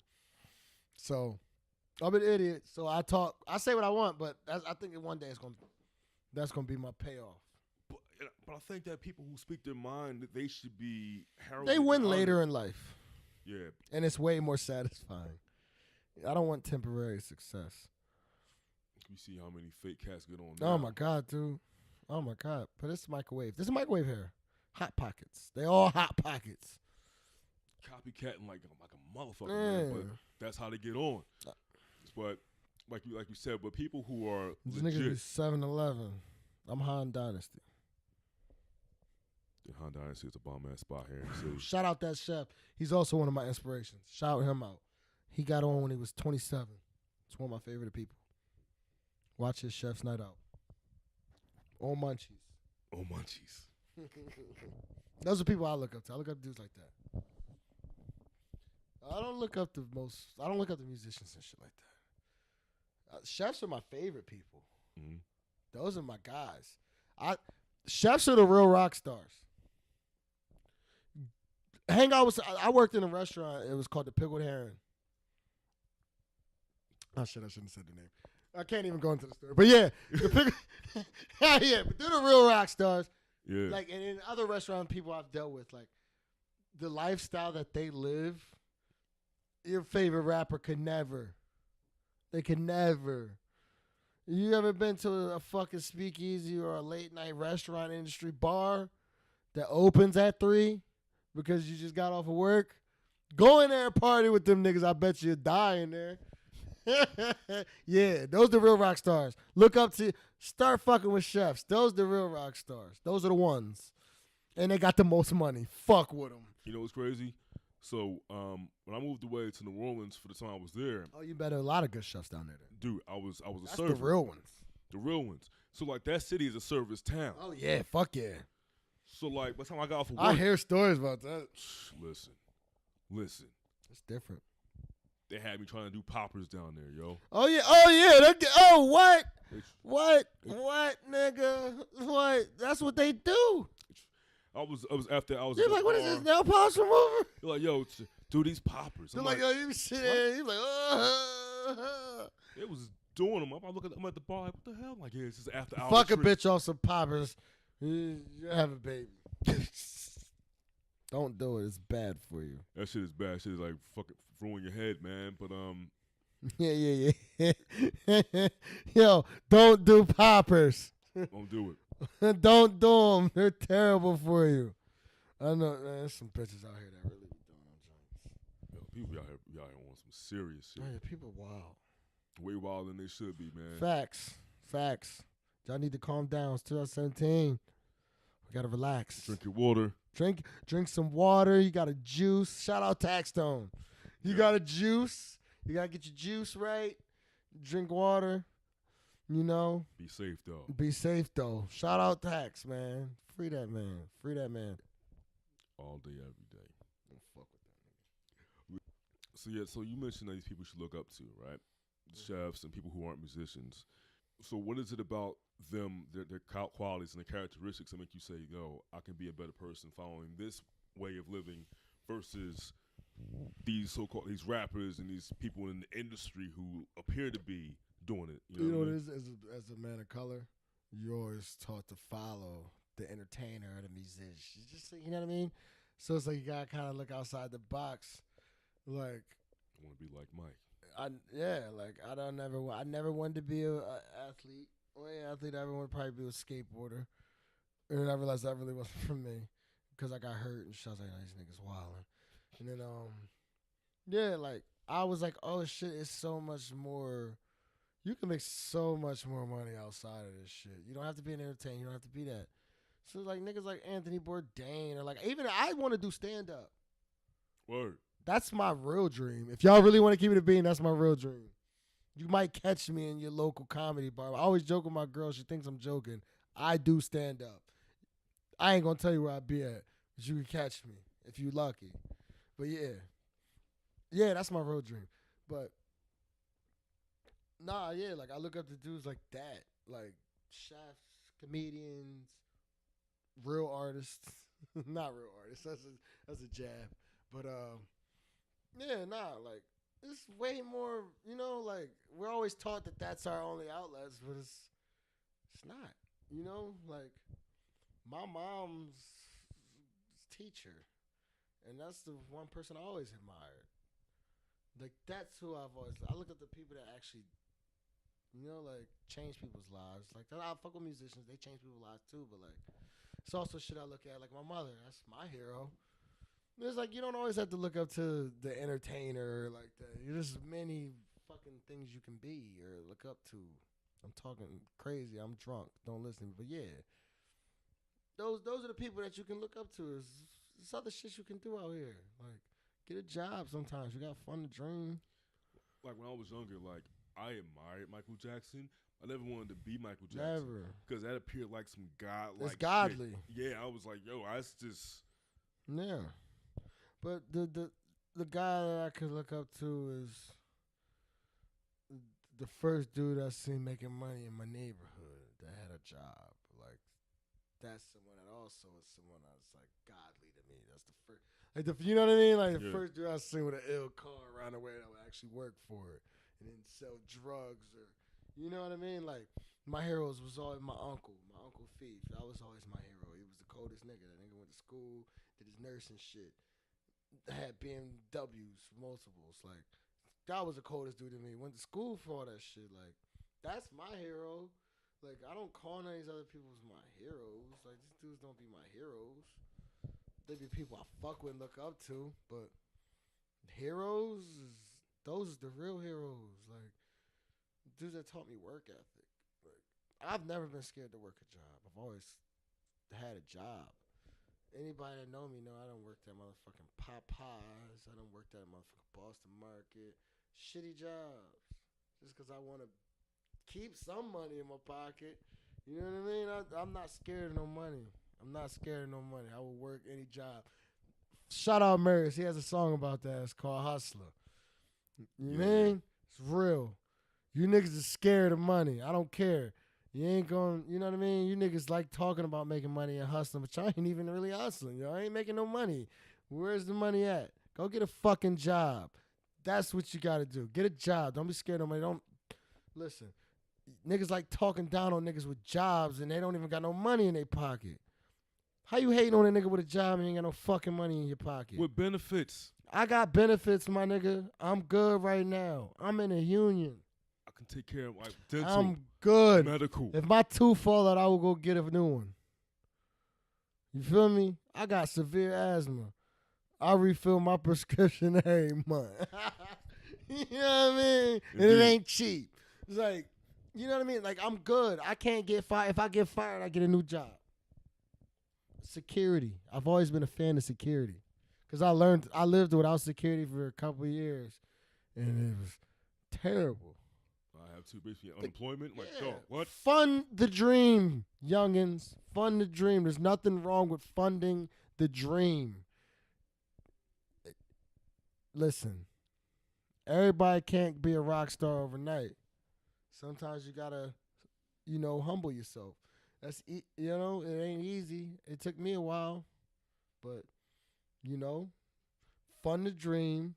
Sit back and figure out what you got to do, and move forward. And that's what it is. Don't be broke though.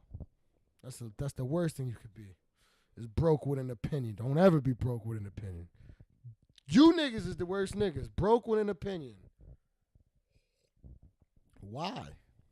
If you broke, shut up. When I was super, like, I'm still broke. But when I was broke, I had nothing. I'm fake broke. I drive a BMW right now. Just throw that out there. Say no. Flex up. Flex up. That's for y'all niggas bitches. But real rap. Broke with an opinion is shitty. You can't be that. I was broke with an opinion for a long time. It don't get you fucking nowhere. Have something in your pocket if you're going to talk. Or don't talk at all. Don't nobody respect the broke nigga. Nope. No, especially when an opinion, you the worst one. You the worst. You the elephant in the room. Everybody want to punch you. Why are you talking? Why are you talking? Go out there and do something. Get your money up. Go home. Go home, Roger. Like, nigga, if you don't go listen to some jazz and write up a plan. Get your life together, Get man. your life together, my nigga. I've been there. Had to get my life together. Still getting it together. But I'm focused. I'm figuring it out. You know what I mean? Mm-hmm. And I'm a good nigga. So, you know what I mean? That's just what it is.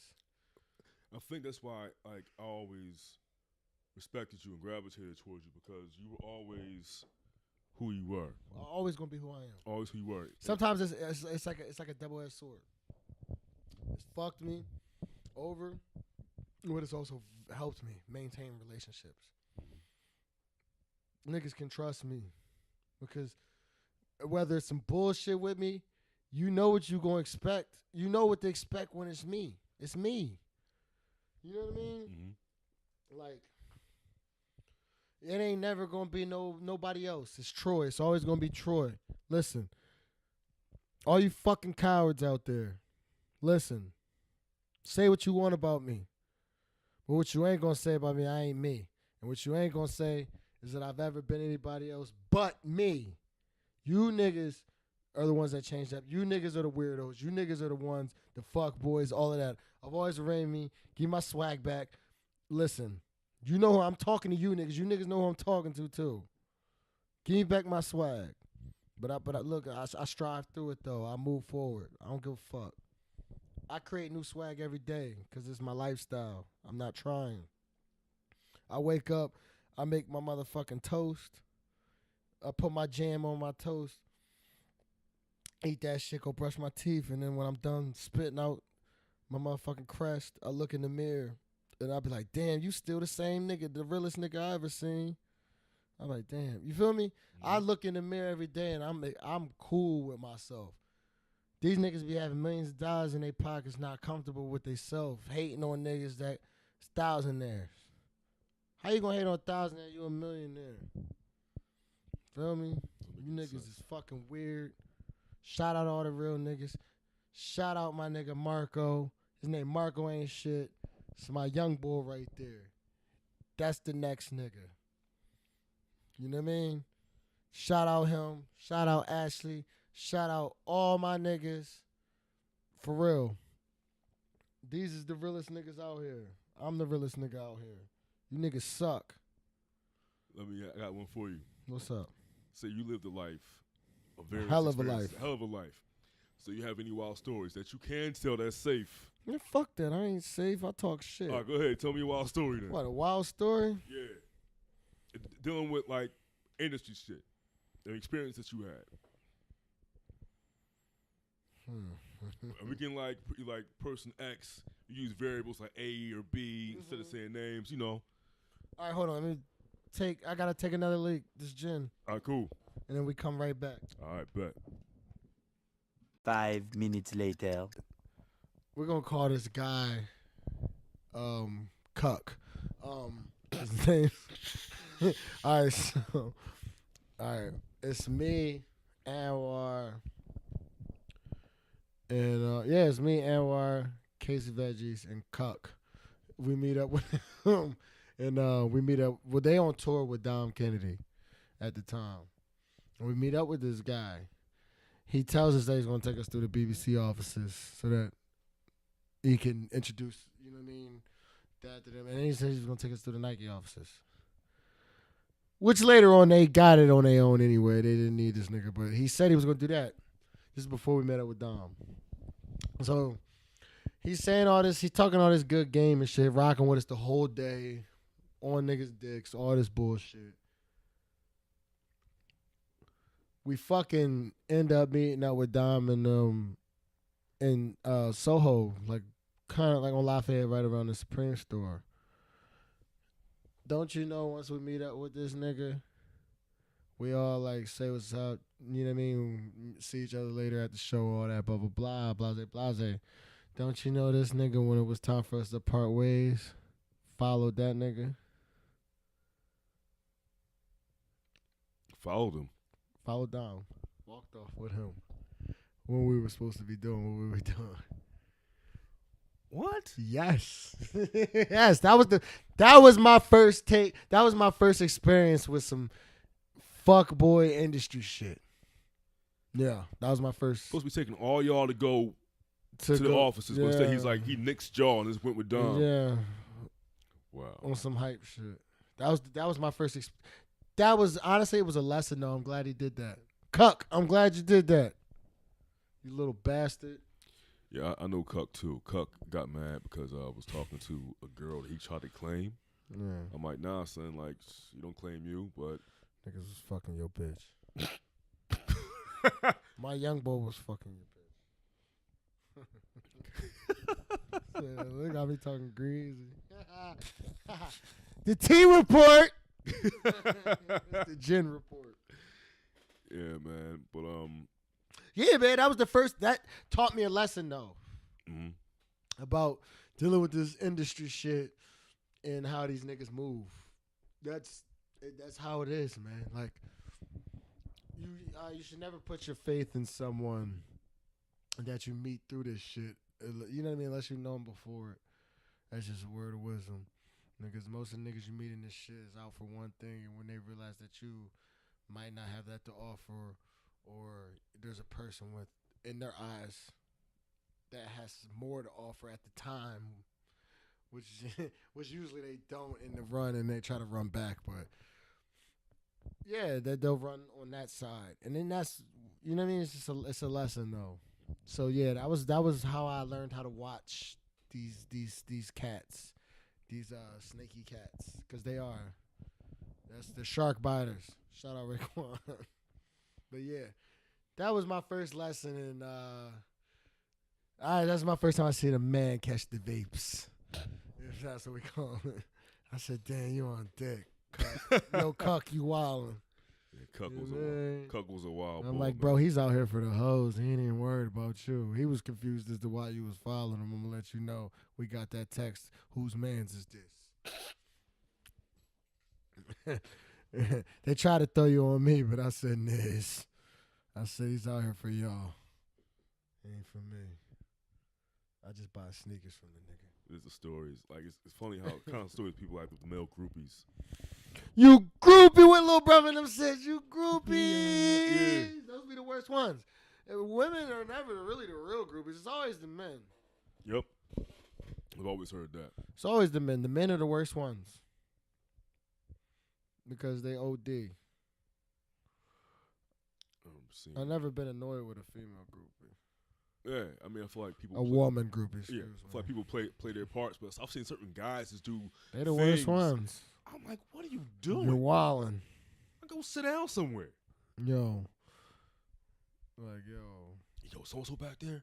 Like, wow, whoa. You're doing anything for the clout. Can I get a picture? Hey, man. Yeah. Yo. Yo, you want to see a male groupie? Yo, watch the entrance to a motherfucking backstage or VIP section. You'll see niggas lose their motherfucking minds and morals for a backstage or a picture with a nigga to say that we working. That nigga don't know you. Y'all ain't working. Y'all don't have nothing. I love when niggas post pictures like that with the bro. We working, and then the nigga comment like, "I don't know you." I never seen you before in my I life. love like when you just took a picture with me. I love a nigga that do that. Davies calls niggas out. Start calling these niggas out, man. These niggas don't Everybody wants to try to ride your wave. Yeah, man. These niggas. Nah, cuz. No. Create your own. Figure your own shit out. Damn, these nice. Yeah, man. I'm gonna tell you something. Also, Pharrell got orange hair right now. he beat me too. I'm supposed to dye my hair on my birthday, man. Yeah, I remember you had the blind. You was on your what's that movie where the niggas had? But Fifth Element. Yeah, the joint with Meteor Man. Yes. Yo, everybody, they was frying me for that, man. Hold on, was Meteor Man a joint with the dudes in the hood they all had the blonde hair? Yeah, yes. the Golden Lords. Classic. Some niggas was gangster. Yo, everybody was gangster. Even like Luther Vandross, Yeah. sitting there looking like. Look at Vandross. Shout out Luther Vandross. Shout out Luther Vandross, man. Shout out Luther Vandross. I'm mad how they tried to do you when you passed, man. If you ain't want them to know that, they ain't have to know that. Oh yeah, People yeah. foul. Oh yeah, they yeah. Hell foul, man. It's Vandross, Trying to man. expose the secret, Yeah, man. leave Like, him yo, alone, man. Let him die. Let him and his troops rest Yeah, in peace, man. Vandross ain't with Vandross. Y'all happy y'all wouldn't be here. Yeah, man. He was You couldn't tell my Aunt Kim that. She said, nope. So, nah. Nah, I They don't. love Luther. Like people love Anita Baker, man. Like you Yo. love. There's certain people you can't. I would not let anybody Anita slander, Baker. man. You can't slander Oh, Anita. my God. You can't slander Sade. Although Sade, listen, man, I'm calling Sade out right now. I'm not slandering her. I love you, Queen. Listen, you're the GOAT. You're the GOAT. Where were the black love interest in your music videos? Hot take. Where were they? Point me one out. Point me a video out. Nope. Oh man, I got me stumped. I'm trying to think of all the videos she's done. I can think of. No, it's always like a Spanish bull or a white dude. That's her flavor though. It's all good. She from Spain. Let her rock. Well, she's from like. I thought she was from Spain. No, she's from like her parents from Africa. She's from UK. Right? Is she UK or Spain? Did I just make that up? She got to be from the UK. Gotta She be. got to talk with a UK accent, right? Yes. I want her to be from Spain, though. That sounds way sexier. Sade from One Sade from Mystique. Spain? One from Mystique, yeah. Shout out Sweetback. Sade was the band, right? Yes. That was the band. Yo, that was the band. That was the band. And people be like, oh, no, it's her. Like, nah. No, it's the entire Sade band was the entire band. with You know, Sweetback. Sweetback. Sweetback as a band was crazy, bro. Check out Sweetback. Their first, second albums are incredible. That's how you know niggas some real music niggas. We don't talk about PDO, Skino, and Sweetback in the same goddamn conversations. Yeah, the one joint, Arabesque on the album was crazy. It was nuts. You had the joint You Will Rise with Amel LaRue. Incredible. Incredible. You had the joint with Maxwell, which was. Let's talk about Urban Ink Sweet. So, yes, let's do that. I lost my virginity to When the Cops Come Knocking on some cheesy shit. I wouldn't really call that cheesy because that song's legendary. Like, you got so it. Good. And the album cover is insane. I didn't. The shoes and oh my god. It was because I never knew what he looked like. No. So the video came out. Yes. I was like, who's this brother? You never knew what he looked like. You know what's crazy? My family, like, I remember, like, it was like, who the fuck is this? And my mom was like, yeah, I just don't know. I'm like, yeah, Maxwell will fuck all of your women to this day. Y'all don't remember when Maxwell came out with Black Summer's Night? Was that what it was called? The first when he came back with yeah. Black Summer's Night. It was a Black Summer's Night. The next one was Summer's Night. Next one's gonna be. Remember the Mellow X one, the remix album? Yes. Mellow X is also on. He's a slept on too. Slept on guy. Yeah, man. He's doing a thing with Solano. Was that oh god, what's his name? Electric, not Boogaloo. It was Electric. I know Punani. I know what you're Electric Punani's parties. Yeah, out in L.A. Mellow X. Yeah, he getting it in. Mellow X got a bad one. Man, that boy's a sick. bad one. Mellow X, you got good taste, brother. But yeah, I enjoyed because Maxwell to me was like it's legendary. Embrya, remember that album? Yeah, and Matrimony, Coco Cure. Coco Cure. Yeah, that's how you say that motherfucker. Cool. What was that? Oh, how that joke go? I forgot how it went, man. Them beats. Because he had the part. Do you realize that us as black Spanish people, we were way more progressive back then, as far as R&B I look back at like the way niggas was dressing, like the way we was dressing, the way we. You had Lenny, you had Max, yeah, D'Angelo, Voodoo. My mom went to the Voodoo tour. Word. Yeah. Dude. She went to Cleveland stuff. Because he went from his evolution from Brown Sugar to Voodoo. Did you ever see the Voodoo EPK? Where that motherfucker went and actually like was involved with all that shit? Word. Watch that. I gotta look it up now. Watch that. Show it to you, lady friends. I will. D'Angelo, you a fucking beast, man. And your bounce back is one of the greatest in history. Because I don't know many people that could bounce back from how you bounce back. 14 years. Bro, came back and got a Grammy and for that. People don't know what he was going through in them 14 years. Some dark stories.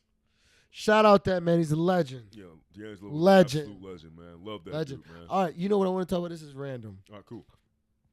Let's talk about how Drake's favorite rapper is Fonte. Dude, the first Little Brother album was incredible. No, let's talk about it. All right, so Drake know that. Mm-hmm. And I fuck with Drake. Me too. Drake is the man. You know what I mean? This is even. I fucks with Drake. I'm a Meek Mill stan, but I fucks with Drake. Because Drake fuck with Meek and Meek fuck with Drake. Right. You know that. That shit. If you know how this shit work, you know that them niggas are the biggest fans of each other. Right. Biggest fans. Despite what you see on the scenes. They're the biggest fans of each other. You see in the video of Meek in the club singing. Dancing, bro, and same with Drake. Yep. Yo, biggest fans of each other. And he's there's like people find like Drake be standing up for Meek. That shit. But yeah, regards to that, but yeah. Fonte is one of Drake's biggest influences as far as that whole singing, rapping thing goes. If you know, like, comeback season, Fonte was the one that really put him on all this shit. Like, put him on all of it. Like, like that whole wave. Bro, different. You got to really peep that whole, like, that shit was like, Drake is a foreign exchange connected ass influence boy. That's his favorite album. I bet you if you ask Drake, his favorite albums is Eclipse and probably Foreign Exchange Connected. That Foreign Exchange Connected album was That album changed my life. You know what's crazy? I heard it really late in life. Mhm. I heard it my 10th or 11th grade year. I'm off where you at. Oh, I'm gonna charge this Uber here. He's handling Wifey business. wifey business right now. And that's so appropriate for Drake and Fonte. Yeah. Yeah, man, because like the thing about Drake's music was like it's always I can play it around women and I can like not feel like a sap. No. 'Cause I can relate to it. Like when I broke up with my girl in 2013, I remember. I played From Time. Like, cause From Time when that album was like the breakup song for me. I even called her to that song playing in the background like a sucker because I was like, hey man, yo, how you doing right now? And she hit me back with like, yo, what do you want? Are we gonna get back together or not? Cause I can't take this. I'm like, shit. Let me play From Time one more time to figure this shit out. But it didn't help. You know what I'm saying? But it helped you. It did help me in a way, man. Help settle your mind. It did. Yo, good music. But Drake before Drake was definitely Foreign Exchange Connected. Dude, it was no way to describe it. Because Comeback Season was a proper mixture of that. And there's songs that never came out on the radio that I heard like from mixtapes that were taken from his sessions. I'm like, this dude is just everything. And people are still closed-minded, like, oh, he's a singing nigga. I'm like, dude, he makes music. He's an artist. That's why, like, even when the whole ghostwriting thing came out, I'm like, people making a big deal out of it. But I'm like, listen, he's still artist. Can't nobody present it like how he do. Yeah, you can't. I mean, number two, I'm like, I understood what he was saying, like in terms of collaborating. Like a lot of your favorite artists. No, that's what they do. That's why I was laughing at these niggas. I said, hold on. So y'all gonna judge him? Your favorite rapper is in the studio getting most of his shit written down by a nigga. Right. All of it. I've witnessed it. Dude, come on now. I'm not gonna say no names. I'm gonna say this: the only nigga I know besides the niggas outside of my camp, cause all them niggas write their own shit, and that's a fact. But the only nigga I know that really is being his real own creative space, and you probably won't even be allowed in the studio with that nigga cause he don't want no ass Uzi. He don't write shit. He just go in there and say it. Like that's the person I see with a pure creative process. And people love that dude, man. Bro, you know why? Because it's genuine. That shit is different. It's literally different. It is a different thing. Like, when he first came out, people was like, oh, he sound like this, that, sound like that. But then he found his sound. And when he found it, everyone started stealing it. You ain't lying. That's how it always is. Yep. People see the real and they want to steal. Always. And it's like, I don't think it's not that hard to work out and try to find your own way. You can use people's styles as a stepping stone, but don't take that style and use it and try to cloak yourself with it. It ain't gonna work out for you. It ain't gonna work out for you. I remember people who were around like a side at that time, certain artists. Oh, they all steal his shit. They was trying to steal it. Like even like the local Philly cats was trying, but I'm like, nah, it ain't for you. It ain't for you. Always. Oh, yeah, mad people steal his shit. Yo. Oh, yeah, when Philly niggas try to sound like him, fail. Anytime anybody tries to sound like Philly rappers, period, they don't get it. They don't get it because there's so many people in the city who were like so ill in various like different ways, like from battle rappers or whatever, man. Like you couldn't. Philly is the home. That's why I'm like, I got mad at Philly rappers for sometimes trying to sound like him and shit. Like, cause I'm like, yo, that's one thing that Philly has is rap. All y'all can rap. And I've never met a rapper from Philly that couldn't rap. Even if you go outside, like even Uzi's like shit that he do right now. That nigga can rap, and that's a fact in his own wax. I saw an old black and white video. Bro, that's called white shit. That was the first song I heard from him. Yo, I'm like, and I remember that. That was the first song I heard from him, and Fry played it for me. My man's Fry played it for me. Word. Yeah, he said, yo, this little nigga hot. I said, I don't know. And he played that shit for me. Space Ghost Perp produced that beat. Word. Yeah. But yeah, that was the first song I heard from that nigga. I was living in South Philly. On 10th and Siegel. 10th and Siegel? 10th and Siegel. Hold up. Wait a minute. We'll take another break real quick. All right? I'll be right back.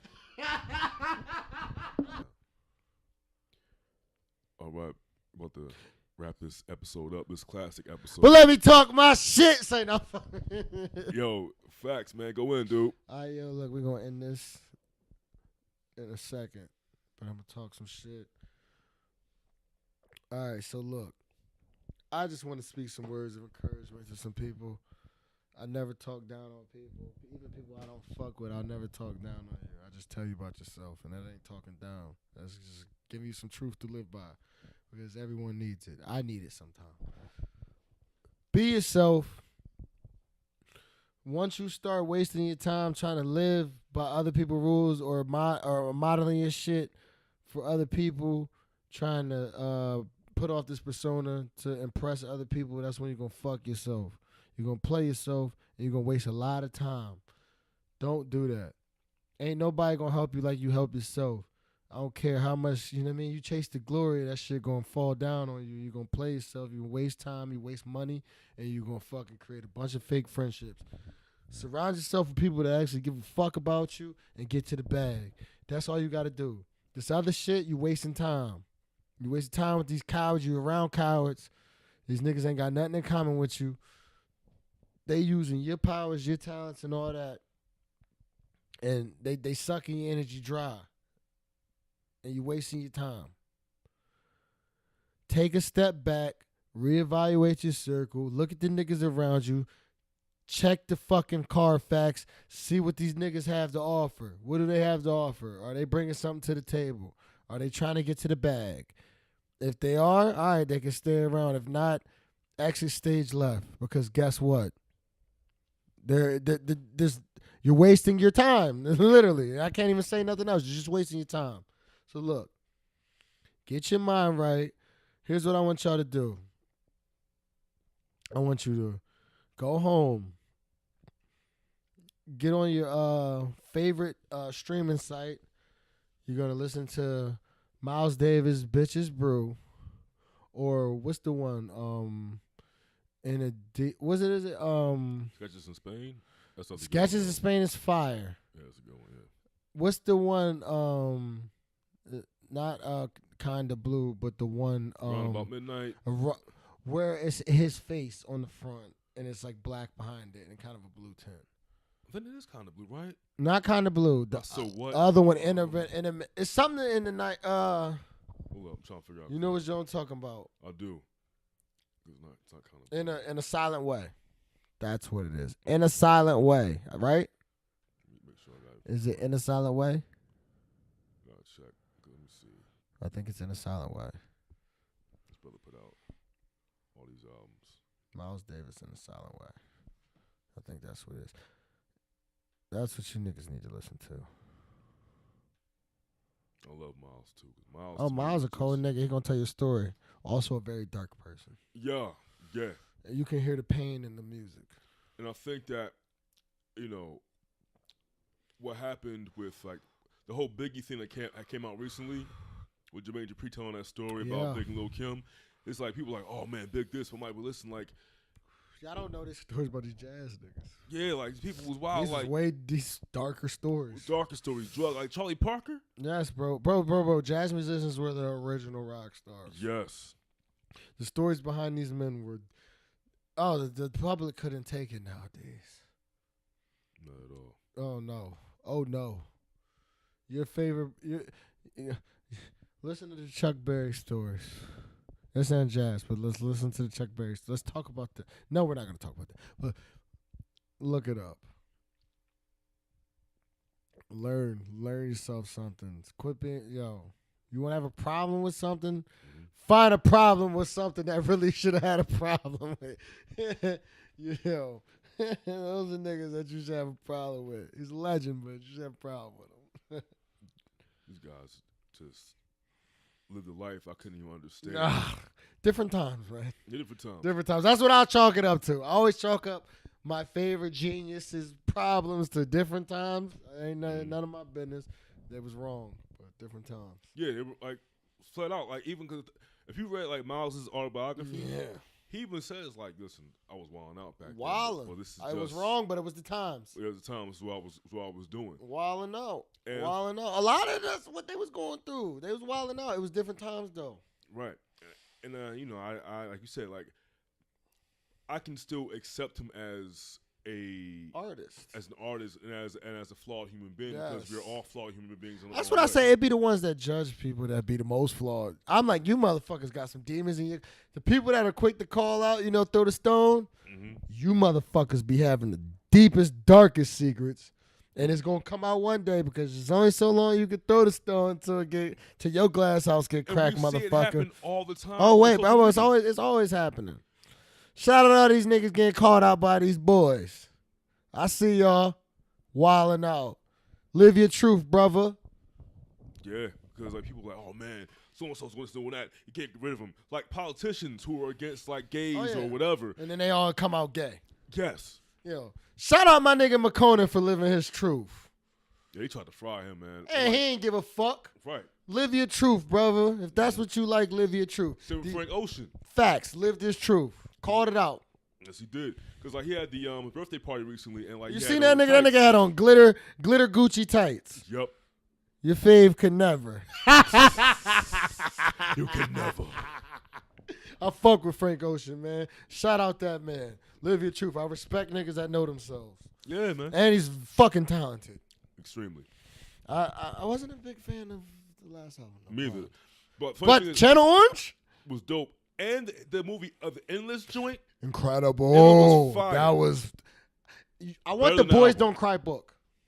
Have you seen the art book? I've seen a few here and there on the site. I'm gonna buy it off of eBay, but it costs like $200.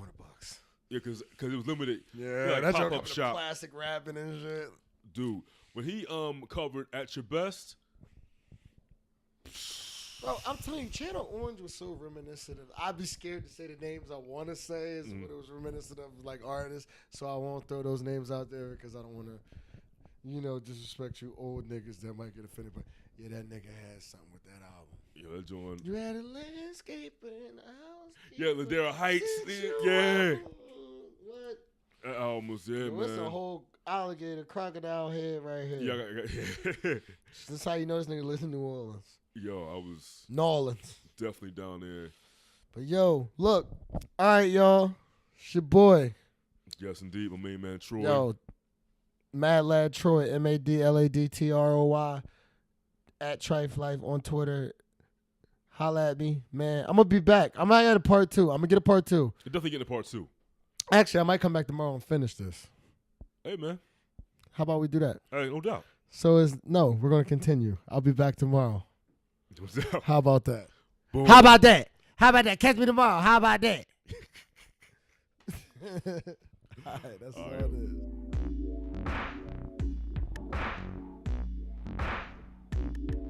And there we have it. Another episode down. One and done. Episode 3 featuring the homie Troy of the 1984 Fly Die Podcast. Hope you enjoyed yourself. I hope you laughed. Hope you thought. Hope you just listened. Like, damn, can you just listen? And if you did that, I appreciate it. I appreciate anybody and everybody who takes time out of the day to check me out, check my guest out. It means a lot. So yeah, on that note, peace and love. Bless your life. Catch you on the flip side.